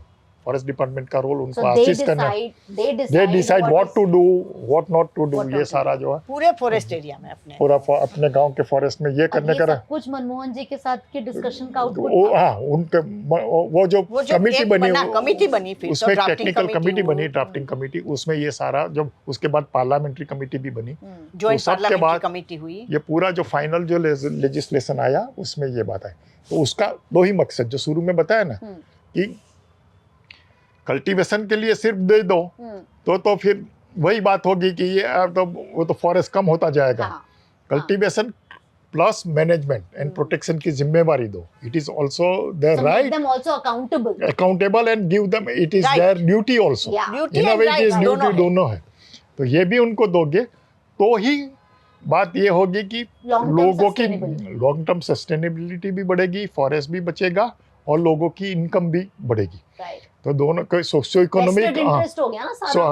Economic development भी होगा और फॉरेस्ट भी प्रोटेक्ट, क्योंकि उनको अगर फॉरेस्ट में से रिसोर्सेज लेने का अधिकार मिलेगा तो and they have a legal right to do that, then they would think long term, they would think तो वो फॉरेस्ट का भी प्रोटेक्ट उनको इंसेंटिव्स रहेगा, इंसेंटिव है ना उनको हर महीने हर साल उससे रिटर्न चाहिए। Why will they want it to go? तो ये दोनों जो है बात आ गई फॉरेस्ट। अब तो 2008 में जब ये एक्ट का अमल शुरू हुआ तो शुरू में तो लोग एकदम उत्साह में आ गए, चलो अभी तो हमारे सब सवाल हल हो जाएंगे, हम ये भी करेंगे वो भी करेंगे। उसके बाद हमारी स्ट्रगल शुरू, इम्प्लीमेंटेशन की स्ट्रगल शुरू हुई। वो और ही बड़ी स्ट्रगल। हाँ, और इसमें तो इस एक्ट में तो एक और जो बातें थी कि जिम्मा लोगों को था कि गांव के लेवल पे उनको एक कमेटी बनानी थी, forest rights committee, that would accept the claims, वो वेरीफाई करेगी, फॉरेस्ट डिपार्टमेंट के साथ जाके पंचनामा बनाएगी। बहुत सारा काम उनको दिया था जो कभी उन्होंने किया नहीं था। ज्यादा लोग, हम लोगों को भी करना है तो हम नहीं कर सकते, इतना बड़ा तो काम है उनका बड़ा काम। तो वो भी लोग इतने उत्साहित थे कि वो सब सीखे, पंचनामा कैसे बनाना है, कैसे जाना है, हमने मदद किया उनको, सिखा वो भी दोनों। हमें क्योंकि देखिए पहले कहाँ देखिए 2005 के पहले से ये जोत रहे हैं, वो हमें यदि वहां जाके वेरीफाई करना है तो उसमें कौन सी चीज लाएंगे, लिखना आता है, लिखना आता है, उनको लिखना नहीं आता, हमें लिखना आता है कि चलो लीगल भाषा में भी लिख सकते हैं, लेकिन क्या आना चाहिए, क्या देखना है, जैसे तो ही मालूम पड़ेगा ना। आप वेरीफाई किस पॉइंट से करोगे वो उनको मालूम है। वो तो इनको किसी भी एक खेत में छोड़ दो तो वो थोड़ा बहुत घूम के 10-15 मिनट में बता देंगे कि ये नया है कि पुराना है, कि दे नो द साइंस।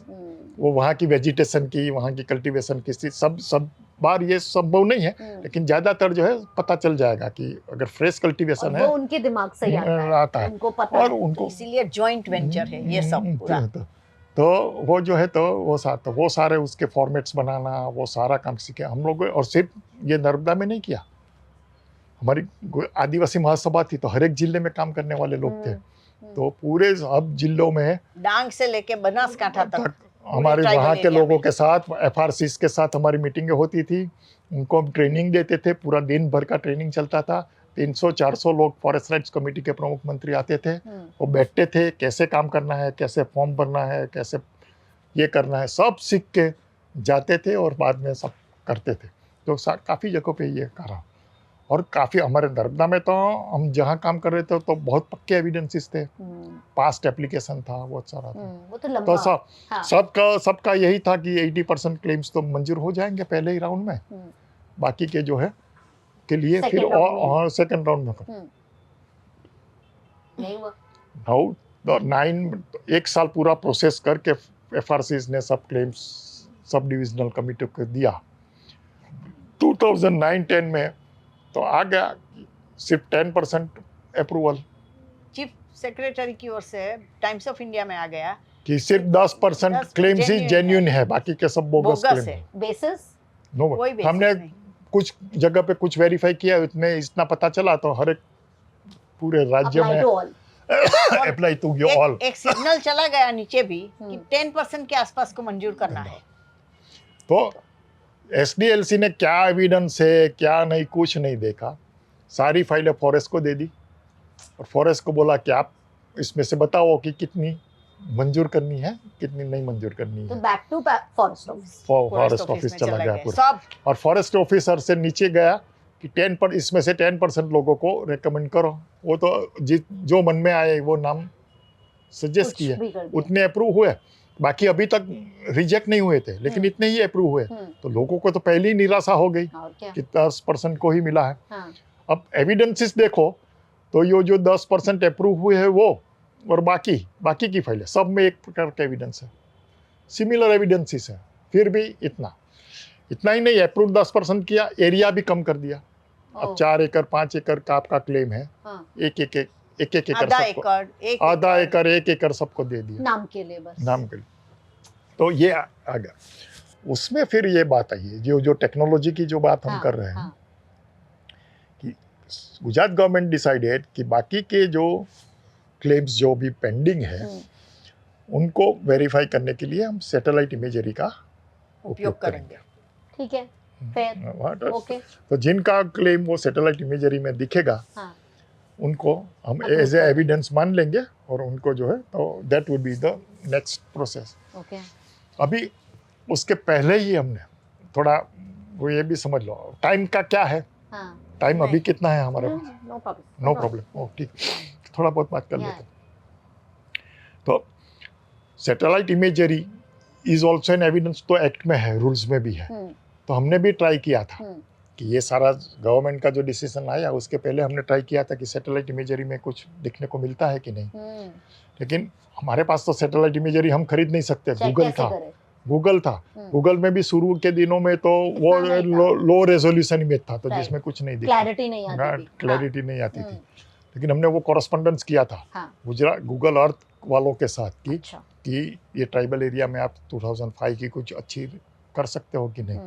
बाद में उन्होंने जो इमेजरी सप्लाई करता है उनके साथ हमको कॉन्टेक्ट में दिया, उनसे बात हुआ तो उन्होंने तो पहले कि हम इमेज प्रोवाइड कर सकते हैं, वो क्या खर्चा होगा, तो $12 तो हमने सोचा जो $12 है तो हम ले लेते हैं। उन्होंने बोल दिया कि इतना दे दो, $12 पर स्क्वायर किलोमीटर, तो हमारा तो 900 स्क्वायर किलोमीटर होता है एरिया ये तो हमें नहीं खरीद सकते। तो all of a sudden Google Earth पे थोड़े हमारी ये सारी बातें हुई, उसके थोड़े ही दिन बाद गूगल अर्थ पे इमेज आ गई 2005 जनवरी काफी और मीडियम रेजोल्यूशन 5 मीटर रेजोल्यूशन की, जिसमें खेत बेत सब दिखते हैं। तो वो इमेज आ गई। वो तो हमने फिर हर एक गांव के मैप्स बाउंड्रीज उसके ऊपर बिठा के उसके प्रिंट आउट्स निकाल के लोगों को दिया, फॉरेस्ट राइट्स कमेटी को दिया कि आप इसमें कुछ पहचान सकते हो। अब यू वोंट बिलीव कि इमेजरी का 3 डायमेंशनल एरिया आप देखते हो, इमेजरी में 2 डायमेंशनल हो गया, फिर भी उसके अंदर थोड़ा वो ओरिएंटेशन पाने में 10-15 मिनट लोगों ने बिताया होगा।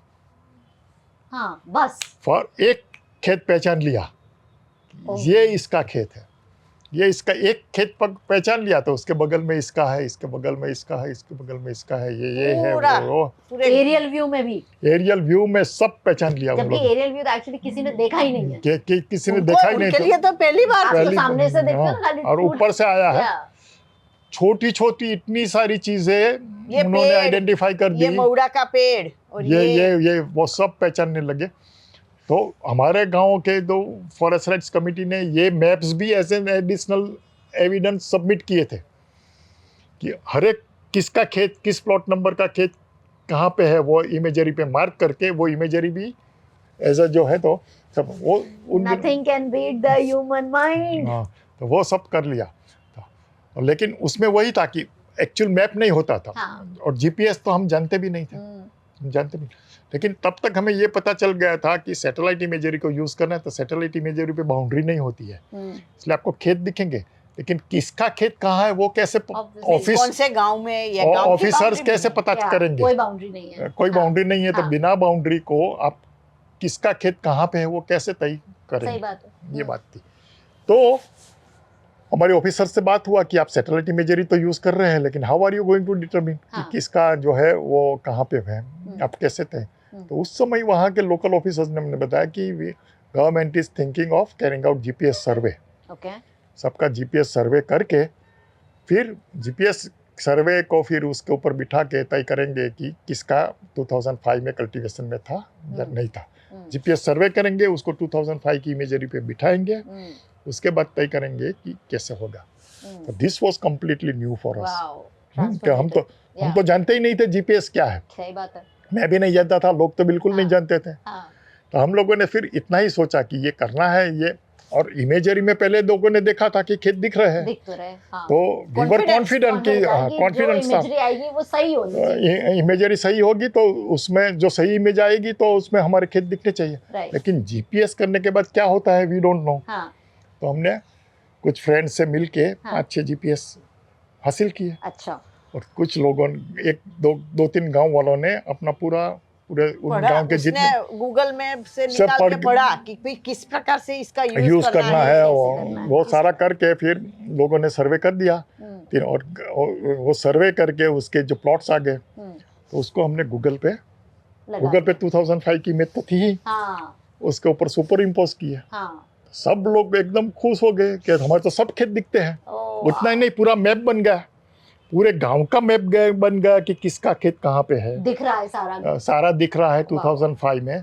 और तीसरा जो पता चला कि हर एक खेत का एरिया पता चल गया, मैप भी बन गया, बाउंड्रीज बन गई, और कितना एरिया है, तो 2005 में कितना एरिया कल्टीवेशन में था वो भी पता चल गया। तो ये इन लोगों ने जो एक एक एकड़ जो मंजूर किया था, तो उसको चैलेंज करने का भी रास्ता मिल गया हमको कि 2005 में ये टेक्नो, तो लोगों को तो एकदम कि ये तो हमें करना ही है, करना ही है। तो ऐसा करके तो पूरा, तो फिर सब लोग सर हमारे 20 गांव में तो सब लोगों ने सब खेत जीपीएस करना शुरू कर दिए। फिर हमने थोड़ी मदद लेके ज़्यादा जीपीएस खरीदे, बाकी और गांव भी, नर्मदा के और गांव वालों भी सब ये करने लगे। लेकिन बाद में वहाँ गवर्नमेंट की ओर से क्या हुआ, उन्होंने ये जीपीएस वाली बात छोड़ दी, जीपीएस नहीं करना है।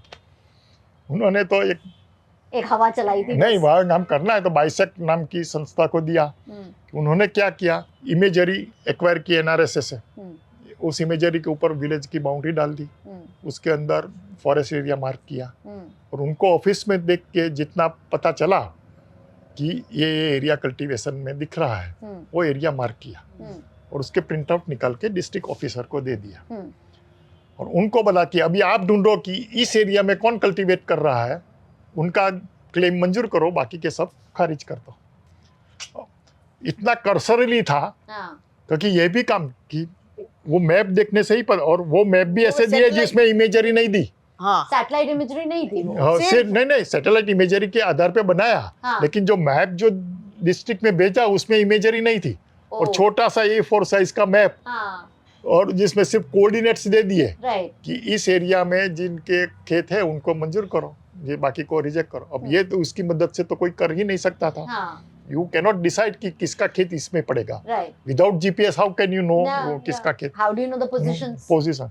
तो ये सा, फिर हम सेक्रेटरी से मिले कि ऐसा ऐसा है, तो इससे कैसे होगा। तो उन्होंने कहा नहीं ये तो आप बात सही है, they must provide maps with satellite imageries, और बड़े मैप देने चाहिए। तो फिर से वो निकाला, बड़े मैप दिए। लेकिन बड़े मैप देने के बाद भी जो है तो यू कैनॉट मैप, और उसमें ये पता चला कि कुछ ही एरिया मार्क किए हैं, बाकी ऐसे ही एरिया है जो कल्टीवेशन के नीचे दिख रहे हैं जिनको बाइसेक ने मार्क नहीं किया है। तो गांव वाले तो सब, उन्होंने तो पहले इमेजरी देखी थी, तो सब पता है उनकी बाउंड्रीज गलत कहाँ पे है, कहाँ पे ऐसे ही बाकी सारे एरिया है वो मार्क नहीं किए, वो जियो रेफरेंस नहीं किया था उन्होंने, इमेजरी को जियो रेफरेंस भी नहीं किया था।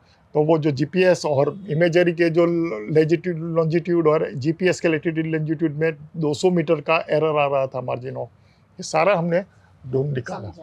तो लेकिन वहाँ हुआ ही नहीं। तो फिर तुरंत 2011 तक तो वो इमेजरी में दिख नहीं रहा है ऐसा करके, विदाउट वेरीफाइंग इमेजरी में दिख नहीं रहा है ऐसा करके 1,20,000 क्लेम्स वर रिजेक्टेड। वो गुजरात में पूरे गुजरात में 1,82,000 क्लेम्स सबमिट हुए थे। तो उसी के सिर्फ सैटेलाइट इमेजरी और दूसरे इस प्रकार के कारण देके उन्होंने पूरे राज्य की बात कर रही हूँ, 1,28,000 को खारिज कर दिया, नामंजूर कर दिया कि उनके पास कोई एविडेंस नहीं है और सैटेलाइट में भी नहीं दिख रहा है। So what we can do, we want to approve all genuine claimants, लेकिन वी आर हेल्पलेस। ऐसा केस जो है बनाया। तो दैट वाज, अभी तो और हमारे गांव में भी सब रिजेक्ट हो गए, बाकी के 17,000 में से 12,000 उन्होंने रिजेक्ट कर दिया एक ही मीटिंग में, दो मीटिंग में 12,000 claims were rejected, no evidence and no documentary evidence, ऐसा करके। और ये सारा evidence is not good enough, no good. बाकी के सारे जो फाइल खोली ही नहीं किसी ने, एक भी फाइल खोली नहीं, किसी ने देखा ही नहीं था। वो तो अभी तक मालूम है हमें कि खोली ही नहीं थी उन्होंने। तो एविडेंस देने का वही बात है, जो जैसा हम जानते हैं कि एविडेंस देने से ऐसा नहीं होगा कि उससे कुछ फाइल खोलोगे नहीं तब पता ही है कि अंदर है क्या। एग्जैक्टली। फिर वो था, तो that was a major challenge. 1,20,000 claims were rejected in Gujarat. Crazy. फिर तो हमारे पास यही बात हुई कि now there is no other way but to go approach high court. अभी हाई कोर्ट जाना है तो भी केस बनाना पड़ेगा, प्रॉपर केस बन, क्योंकि गवर्नमेंट का केस तो बहुत स्ट्रॉन्ग था कि most of the people did not have any evidence. उसके बाद भी वी ट्राइड, तो 19,000 मोर हमने अप्रूव किए जो सैटेलाइट इमेजरी में देखे, और बाकी के पास न तो इमेजरी में दिख रहे हैं ना कोई एविडेंस है, हम क्या करें। That was the claim and we had to challenge that solid argument। तो हमने पूरे हर एक डिस्ट्रिक्ट से आरटीआई करके, वो अच्छा हुआ था कि आरटीआई तब तक काम कर रहा था, आ गया था नहीं, काम भी कर रहा था। हाँ, तब काम कर रहा था, काम कर रहा था 11 में। हाँ, राइट, अब नहीं कर रहा, आई नो। तो ये सब तो आरटीआई में सब इन्फॉर्मेशन मिली कि कितने क्लेम्स को किस कारण से रिजेक्ट किया है और किस कारण से बाकी को अप्रूव किया है। तब जवाब आया, वो पूरा डिटेल दिया हमको, सिर्फ हर एक मिनट्स, हर एक एसडीएलसी डीएलसी की मिनट्स और साथ में ये लिस्ट और किस कारण से कौन से क्लेम को खारिज किया, उसको हम दोनों ने मिलके ये 1,82,000 क्लेम्स को एक्सेल में डाल के क्या क्या रीजन से कितने क्लेम्स को पूरा टेबल बनाया और उसके आधार पे बताया कि most of the claims are rejected for wrongful reasons, क्योंकि जो एविडेंस, क्योंकि उनमें वही था कि डॉक्यूमेंट्री एविडेंस नहीं है। Documentary evidence is not, there are other evidences which should be taken into account. वो सारा इग्नोर किया था। तो एक्ट के प्रोविजन के वायोलेशन में ये सारे क्लेम्स रिजेक्ट हुए हैं। और बाइसेक ने जिस प्रकार से काम किया था सैटेलाइट इमेजरी का, वो भी कैसे गलत था, और अगर जीपीएस करके ऐसे करते हैं तो क्या रिजल्ट मिलता है, वो हमारे गांव के जो सर्वे हो गए वो भी हमने उसमें रखा था। तो ये क्लेम वो पूरा जो है, it was a big thick petition, thick petition जो है मिल गया और इसका, और फिर इसीलिए और इसका एनालिसिस 4 महीने तो हमारा एनालिसिस में गया, 1,80,000। तो वो पिटीशन हुआ, उसका फिर 2013 में जजमेंट आया। भाई पिटीशन फाइल करने से ही Gujarat government had decided that we are going to review all the rejected claims again. इसलिए पहला स्टेप तो वहीं पे आ गया, समझ में आ गया था ना, कि ये जो है तो हम सारे को रिव्यू करेंगे। और रिव्यू, फिर हाई कोर्ट ने डिसीजन दिया कि रिव्यू कैसे करना है, कौन कौन से एविडेंस ध्यान में लेने हैं। सैटेलाइट इमेजरी करना है तो it is one of the evidences, it's not the only evidence, बाकी एविडेंस भी आपको ध्यान में रखना है। ये तो फिर से पूरा रिव्यू करके फिर आगे वही करेगा, 2 लाख में से 20,000 रखते हैं और रिजेक्ट कर देते हैं। सारा होगा। उसके बाद जो ये आया कि और satellite maps with satellite imageries other than those produced by bisect, ऐसा लिखा। तो बाइसेक और पहले जो बाइसेक को ही फाइनल अथॉरिटी बनाने का जो रिजोल्यूशन जो निकाले थे उसको भी खारिज किया। और ये सारा तब तक मिनिस्ट्री की ओर से वो 2012 का अमेंडमेंट रूल्स भी आ गए थे। उसमें भी ये था कि टेक्निकल, तो these are not, they are supplementary, technical they can't be whole and complete. No, complete. Yeah. They are supplementary. Other evidences भी आपको ध्यान में रखना है और पूरी प्रोसेस बताई है कि आप रिजेक्ट करते हो तो you have to give detailed reasons क्यों रिजेक्ट कर रहे हैं। And it cannot be on the basis of technology. Only technology. बाकी सारा भी जो है आपको ध्यान में लेना है। तो ये सारा करके ये सारा बात आया। तो again we our hopes were very high कि अभी तो हमारा हो जाएगा, तो अब तो होप्स और फिर गिरना ये हमारा चलता ही रहता है। अभी जो है more than 95,000 claims have been approved all over Gujarat. वो एक प्रोसेस का ये चला। और हम जहाँ काम कर रहे हैं मेनली डेडियापाड़ा में, जो हमारे जो संगठन के गांव हैं, वहाँ तो 96% claims have been approved। 96% approved with proper area, 4 acres on an average proper area मिला। उतना ही नहीं, पहले जिनको कम मिला था वो भी सुधर के उनको अभी बराबर वो मिल गया। और नर्मदा डिस्ट्रिक्ट में 90% अभी तक के जो हुए हैं उसमें 90% हुआ है। उसकी पूरी प्रोसेस है, वो भी ऐसे ही नहीं हुआ, उसमें भी लंबा चला कि वो 13 से लेके 20 तक का प्रोसेस चला, उसके बाद मिला। उसमें भी यह हुआ कि ये मैप्स देने के बाद भी लोकल लेवल पे तो रिजेक्ट कर रहे थे फॉरेस्ट डिपार्टमेंट। वो समझ में आ रहा है, जो आप कह रहे हो वो समझ में आ रहा है फंडामेंटली, कि वो एविडेंस नहीं है पहले, फिर एविडेंस है तो गुड इनफ नहीं है। वो सारा गुड इनफ है क्या, वो डिफाइन करेंगे कि what is good enough, but उसके अलावा आपके पास अगर कुछ और है तो उसको अंडरस्टैंड ही नहीं कर रहे हैं। लेकिन वो सारा बाद में जाके, लेकिन एक हायर लेवल पे forest department, tribal department was also very positive, that we must से।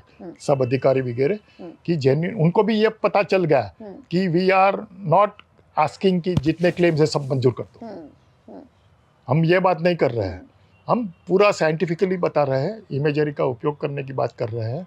गवर्नमेंट ने जो इमेजरी का उपयोग करने की बात की उसको हम सपोर्ट कर रहे हैं।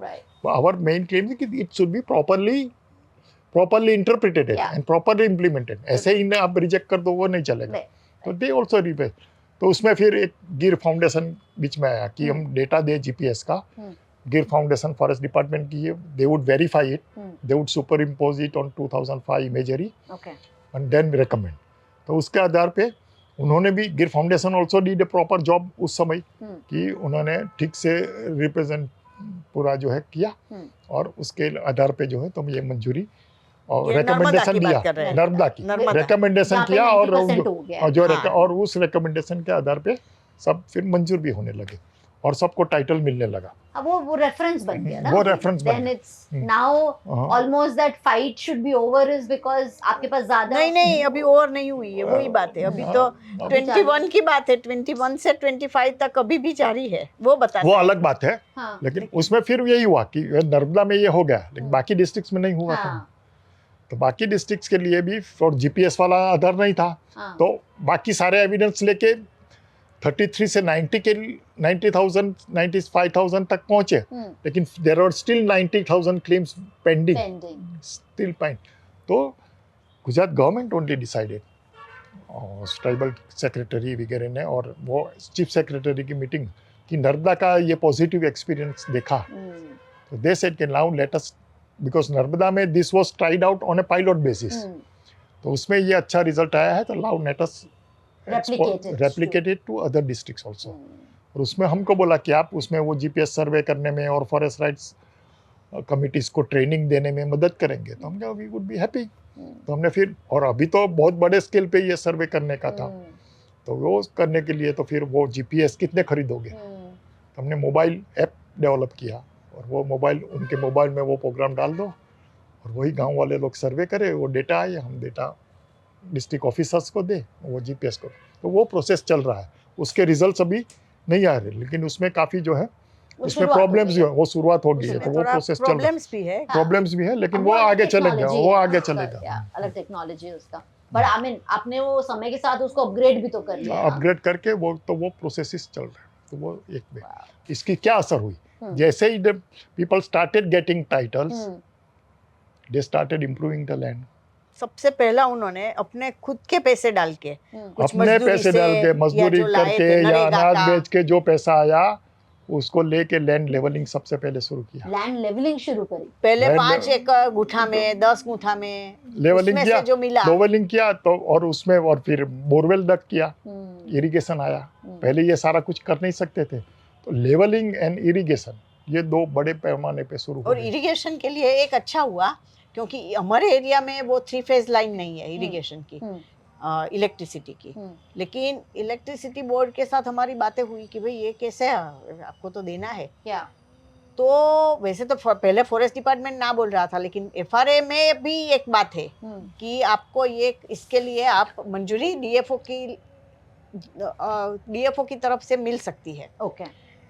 लेकिन वो भी करने से पहले फिर सोलर, उन्होंने ही सोचा कि सोलर दे देते हैं, क्योंकि वो सस्ता भी होगा। वैसे 5 HP का 5 लाख का खर्चा है, लेकिन compare to the whole means laying down the whole line, इसके कंपैरेटिवली सस्ता है। हाँ, तो सभी गांवों को सोलर पंप्स मिले, बहुत सारे। तो जिनको टाइटल मिल गया सबको सोलर पंप्स मिलने लगे। नरेगा के नीचे भी आपको फार्म बंड क्रिएट करना है, तो अपने ही खेत में काम करो और वो उससे जमीन भी सुधरी। तो जो हम बता रहे थे ना कि ये land levelling, farm bunding, irrigation, तो पूरा ग्रीन कवर बढ़ा। ग्रीन कवर बढ़ा इतना ही नहीं, सॉइल इरोजन कम हुआ। और जो हाई स्लोप लैंड थी जिसमें पहले आम खेती करते थे, जो उसमें अभी वो पेड़ लगाने लगे, बाम्बू लगाने लगे। लैंड लेवलिंग से उनको 2 पार्ट 3 क्रॉप मिलने लगे अभी, तो इनकम भी बढ़ी। तो अभी जो स्लोप वाली जमीन थी उसमें वो ट्री कवर करने लगे, उसमें साग उगाएंगे, तो वो भी उनका ही इन्वेस्टमेंट है। मैंगो ऑर्चार्ड्स करने लगे। मैंगो ऑर्चार्ड्स के लिए नाबार्ड की ओर से मदद मिली। तो because they had title, now NABARD can give. Title नहीं है तो नाबार्ड कैन नॉट हेल्प। तो गवर्नमेंट प्रोग्राम्स की हेल्प भी मिलने लगी, और साथ में लोग अपनी मेहनत से, without waiting for government help, अपनी ओर से भी। तो पूरा जो हम बताते हैं ना कि एक बार आपको राइट मिल जाए तो then your whole perspective changes. अभी आप 1 साल की नहीं सोचोगे, अभी आप 20 साल की, 25 साल की सोचोगे। वो अब आपकी जमीन है, आपकी जमीन, अब आप अपने लिए, और यहाँ से कोई निकाल नहीं सकता। अपने आगे वाली जनरेशन के लिए आप सोच के कहा। अभी जो मैंगो ऑर्चार्ड कर रहे हैं, तो वो तो कितने सालों तक उसका तो असर रहेगा, 5-10 साल। तो वो सारा जो है, और अभी ये तो हमारी जमीन की बात हुई, लेकिन उनको, इन लोगों को कम्युनिटी राइट्स भी मिल गए, जमीन जंगल के ऊपर के रिसोर्स राइट्स मिल गए, मैनेजमेंट के राइट मिल गए। तो अभी पूरा उसके लिए भी नजरिया बदल गया तो अभी बचाना, फायर नहीं लगने देना, ये सब लोग अपने खुद के पैसों से, खुद अपनी मेहनत से कर रहे हैं। तो उसके लिए भी हमारा 2-3 दिन सब लोगों को काम करना है जंगल में जाके, समर के ऑनसेट में, समर मनसा है तो जाके वो फायर लाइंस क्रिएट करते हैं, गैप क्रिएट करते हैं, ताकि फायर अगर लगे स्प्रेड ना हो। तो वो सारा काम खुद से करते हैं, प्रोटेक्ट करते हैं, वरना वेट करते हैं कि फॉरेस्ट डिपार्टमेंट करेगा, वो मजदूरी देगा तब करेंगे। जाता ही नहीं है, हमें क्या। उसमें भी बाम्बू में से भी इनकम मिला। वो जो पहले जो वो पेपर मिल को जो बांस नहीं ले जाने दिए थे, अभी बांस के ऊपर उनके अधिकार आ गए। फॉरेस्ट डिपार्टमेंट और वहाँ फ्लावरिंग हो गया था तो बहुत सारे बांस सूख गए थे, तो फॉरेस्ट डिपार्टमेंट ऑल्सो वांटेड कि ये वहाँ जो है तो बांस निकाल के लिया जाए, otherwise it would be a big fire hazard, कि एक आग लग जाए तो पूरे जंगल में फैल जाएगी। तो उसी पेपर मिल को अब ग्राम सभा ने बाम्बू बेचे। जिसको पहले रोका था उसके साथ बैठ के नेगोशिएशन किए, प्राइस का प्राइस तय किया, उसका कॉन्ट्रैक्ट बना और उसके आधार पे उसको बेचा। और लोगों को करीब 30 गांवों को यहाँ लगभग 32 करोड़ की इनकम हुई बाम्बू में से, जिसमें आधा मजदूरी में गया, कुछ जो है ग्राम सभा के पास बचा, जिसके आधार पे ग्राम सभा और डेवलपमेंटल वर्क वगैरह कर रही है। That's a lot of money. तो ये सारा ट्रांसफॉर्मेशन हो गया पूरा। तो इसके कारण भी लोगों में उत्साह आया कि हमको फॉरेस्ट को भी बचाना है, पैसा दिखाओ उनको, और उसमें से फॉरेस्ट को बचाना है और आगे करना। अभी फॉरेस्ट राइट्स एक्ट में भी बाद में बहुत सारा मिनिस्ट्री ने भी निकाला है, they also want to strengthen this model. तो उन्होंने अभी सर्कुलर्स निकाले हैं कि gram sabha should be recognised as an bona fide implementing agency. तो फॉरेस्ट का सभी काम जो है अभी जहाँ जहाँ ये CFR राइट्स मिल गए हैं वहाँ ये ग्राम सभा और वहाँ वो जो CFR-MC करके community forest rights management committee, उनके थ्रू ही सारे काम होने चाहिए। और वही, और तो जो भी डिपार्टमेंट को काम करना है वो पैसे ग्राम सभा को दे, ग्राम सभा वो काम करे। ग्राम सभा में भी तो ह्यूमन बीइंग्स ही हैं, वो भी हो सकता है वेस्टेड इंटरेस्ट पे चले जाएं, लेकिन लोग कम्युनिटी उनको करने नहीं देती। पूरी वो CFR-MC को अभी चैलेंज हमारे सामने भी है कि एक अकाउंटेबिलिटी रहे उनकी, एक ट्रांसपेरेंसी रहे। पावर 5 लोगों के हाथ में है, लेकिन वो दे आर अकाउंटेबल। वो 4 साल के लिए अपॉइंट करते हैं, 5 साल के लिए, बाद में चेंज भी कर सकते हैं। आई थिंक जो आप अभी बोल रहे हो कि जो कम्युनिटी की जो स्ट्रेंथ है, और ये पूरा काम कम्युनिटी के काम से हुआ है। ये क्या है, फेस टू फेस है ना, वो ऊपर के पास जाके वो जब मांग नहीं सकते ना, ये यहाँ है। और दूसरा हमारी ओर से भी, हमारे लिए भी ये चैलेंजिंग टास्क है कि भाई लोगों को हिसाब करना, अकाउंट कीपिंग, रिकॉर्ड कीपिंग, ये सब भी आना चाहिए। ये भी अभी उनके लिए नई बात है। तो अभी उसकी भी ट्रेनिंग हमारी चल रही है। अब ये वाली अब अभी हमारा मेन वही है। अब ऑफिस संभालो, एडमिन संभालो, अकाउंटिंग संभालो, वो भी, और एक्चुअल फॉरेस्ट को भी रीजनरेट करो, सबको बोलता। तो अभी का हमारा जो अभी है वो कार्य हो गया है कि इस प्रकार का करना है। अरे धन्यवाद। बस ऐसे ऐसे हमारा चलता रहता है कि एक सवाल हल हो तो दूसरे सवाल आते जाते, थक नहीं जाते, लेकिन इतने सारे काम रहते हैं। और एक बात बता दूं कि लोगों का जो हमें जो मिलता है ना, जो रिस्पॉन्स हमें मिलता है, वो ही हमारा एक ड्राइविंग फोर्स है। एंड वो सेटिस्फेक्शन भी आता है कि इतने लोगों की लाइफ में इतना पॉजिटिव इम्पैक्ट डाल सकता है। That is our game, that is our game.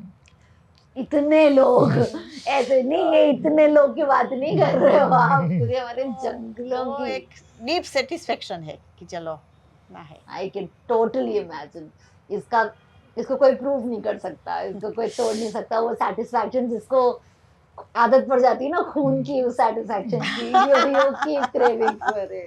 और उसमें आप जो बता रही थी कि हमारे बात क्या, तो वो भी अभी जो लोगों जो उनके साथ मिलके ही चला है, उसमें हम नहीं रहेंगे तो कुछ काम रुक जाएंगे, लेकिन जो बेसिक काम है अपने राइट्स प्रोटेक्ट करने के लिए तो लोग बहुत सारे अवेयर हैं और अभी बहुत ट्रेन हो गए हैं। तो उसमें और कुछ, और हम हमारी कोशिश यही है कि और जितने लोगों को हम ट्रेन कर सके। नहीं, अब मेरे को क्लियर हो गया। मेरे को वो क्वेश्चन उस टाइम पे शुरू में था, लेकिन तब मुझे ऐसे था, इतना नहीं क्लियर था कि इतने लोग ट्रेन हो गए हैं इस प्रोसेस में। बट सही बात, वो उतने लोगों में से कुछ लोग नहीं करेंगे, कुछ लोग डाइवर्ट हो जाएंगे, ठीक है। वो सारे चैलेंजेस आएंगे, उसमें भी प्रॉब्लम आएंगे, ऐसे कोई रोजी पिक्चर नहीं है। जाते हैं, आ सकेंगे कि जो जिसके लिए वो अभी भी तैयार नहीं है, तो वो भी अभी भी आ सकते हैं।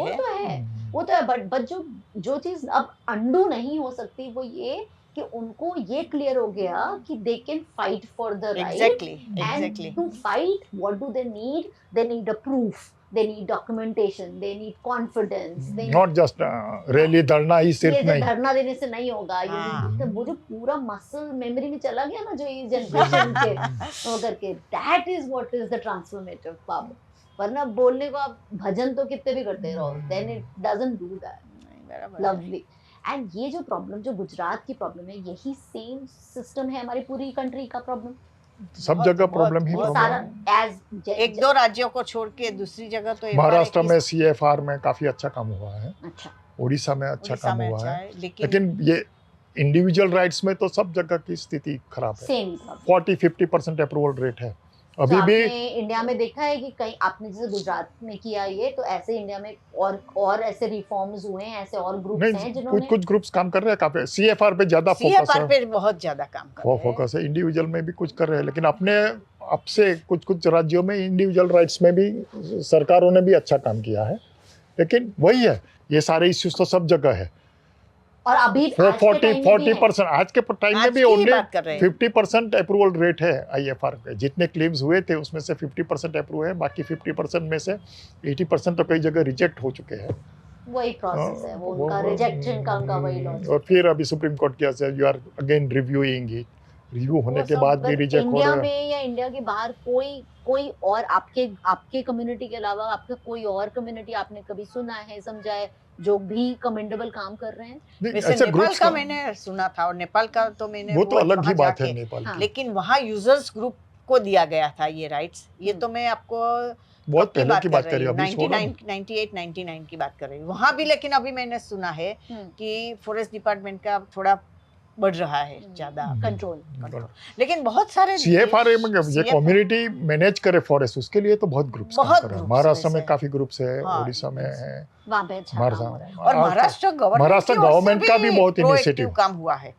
और महाराष्ट्र और उड़ीसा गवर्नमेंट ने प्रोएक्टिव डिसीजंस लिए, उसी को लेके अभी सेंट्रल गवर्नमेंट ने ये CFR राइट्स को भी कि ये तो क्योंकि इंडिविजुअल राइट्स टाइटल देना वाज वन एस्पेक्ट, जो सेकंड एस्पेक्ट था कि मैनेजमेंट में उसमें भी कम्युनिटी इन्वॉल्व हो, वो इग्नोर्ड था। तो उसको अभी सेंट्रल गवर्नमेंट पुश कर रही है। या लास्ट क्वेश्चन इज कि जो हम लोग जब सिटीज में रहते हैं, हम लोग फॉरेस्ट से सिर्फ लेते हैं, हम लोग देते कुछ भी नहीं है। बट इन योर एक्सपीरियंस हम क्या कर सकते हैं? Is there anything that city people can do to make sure कि हमारा इकोसिस्टम, हमारा फॉरेस्ट, हमारा बायोम में हम किसी तरह से एक्चुअली कंट्रीब्यूट कर पाए, नॉट जस्ट की बोलने वाली बात? उसमें सबसे पहले यही जो बात निकली कि most of the city people believe what forest department says कि tribals are culprit and they are destroying forest.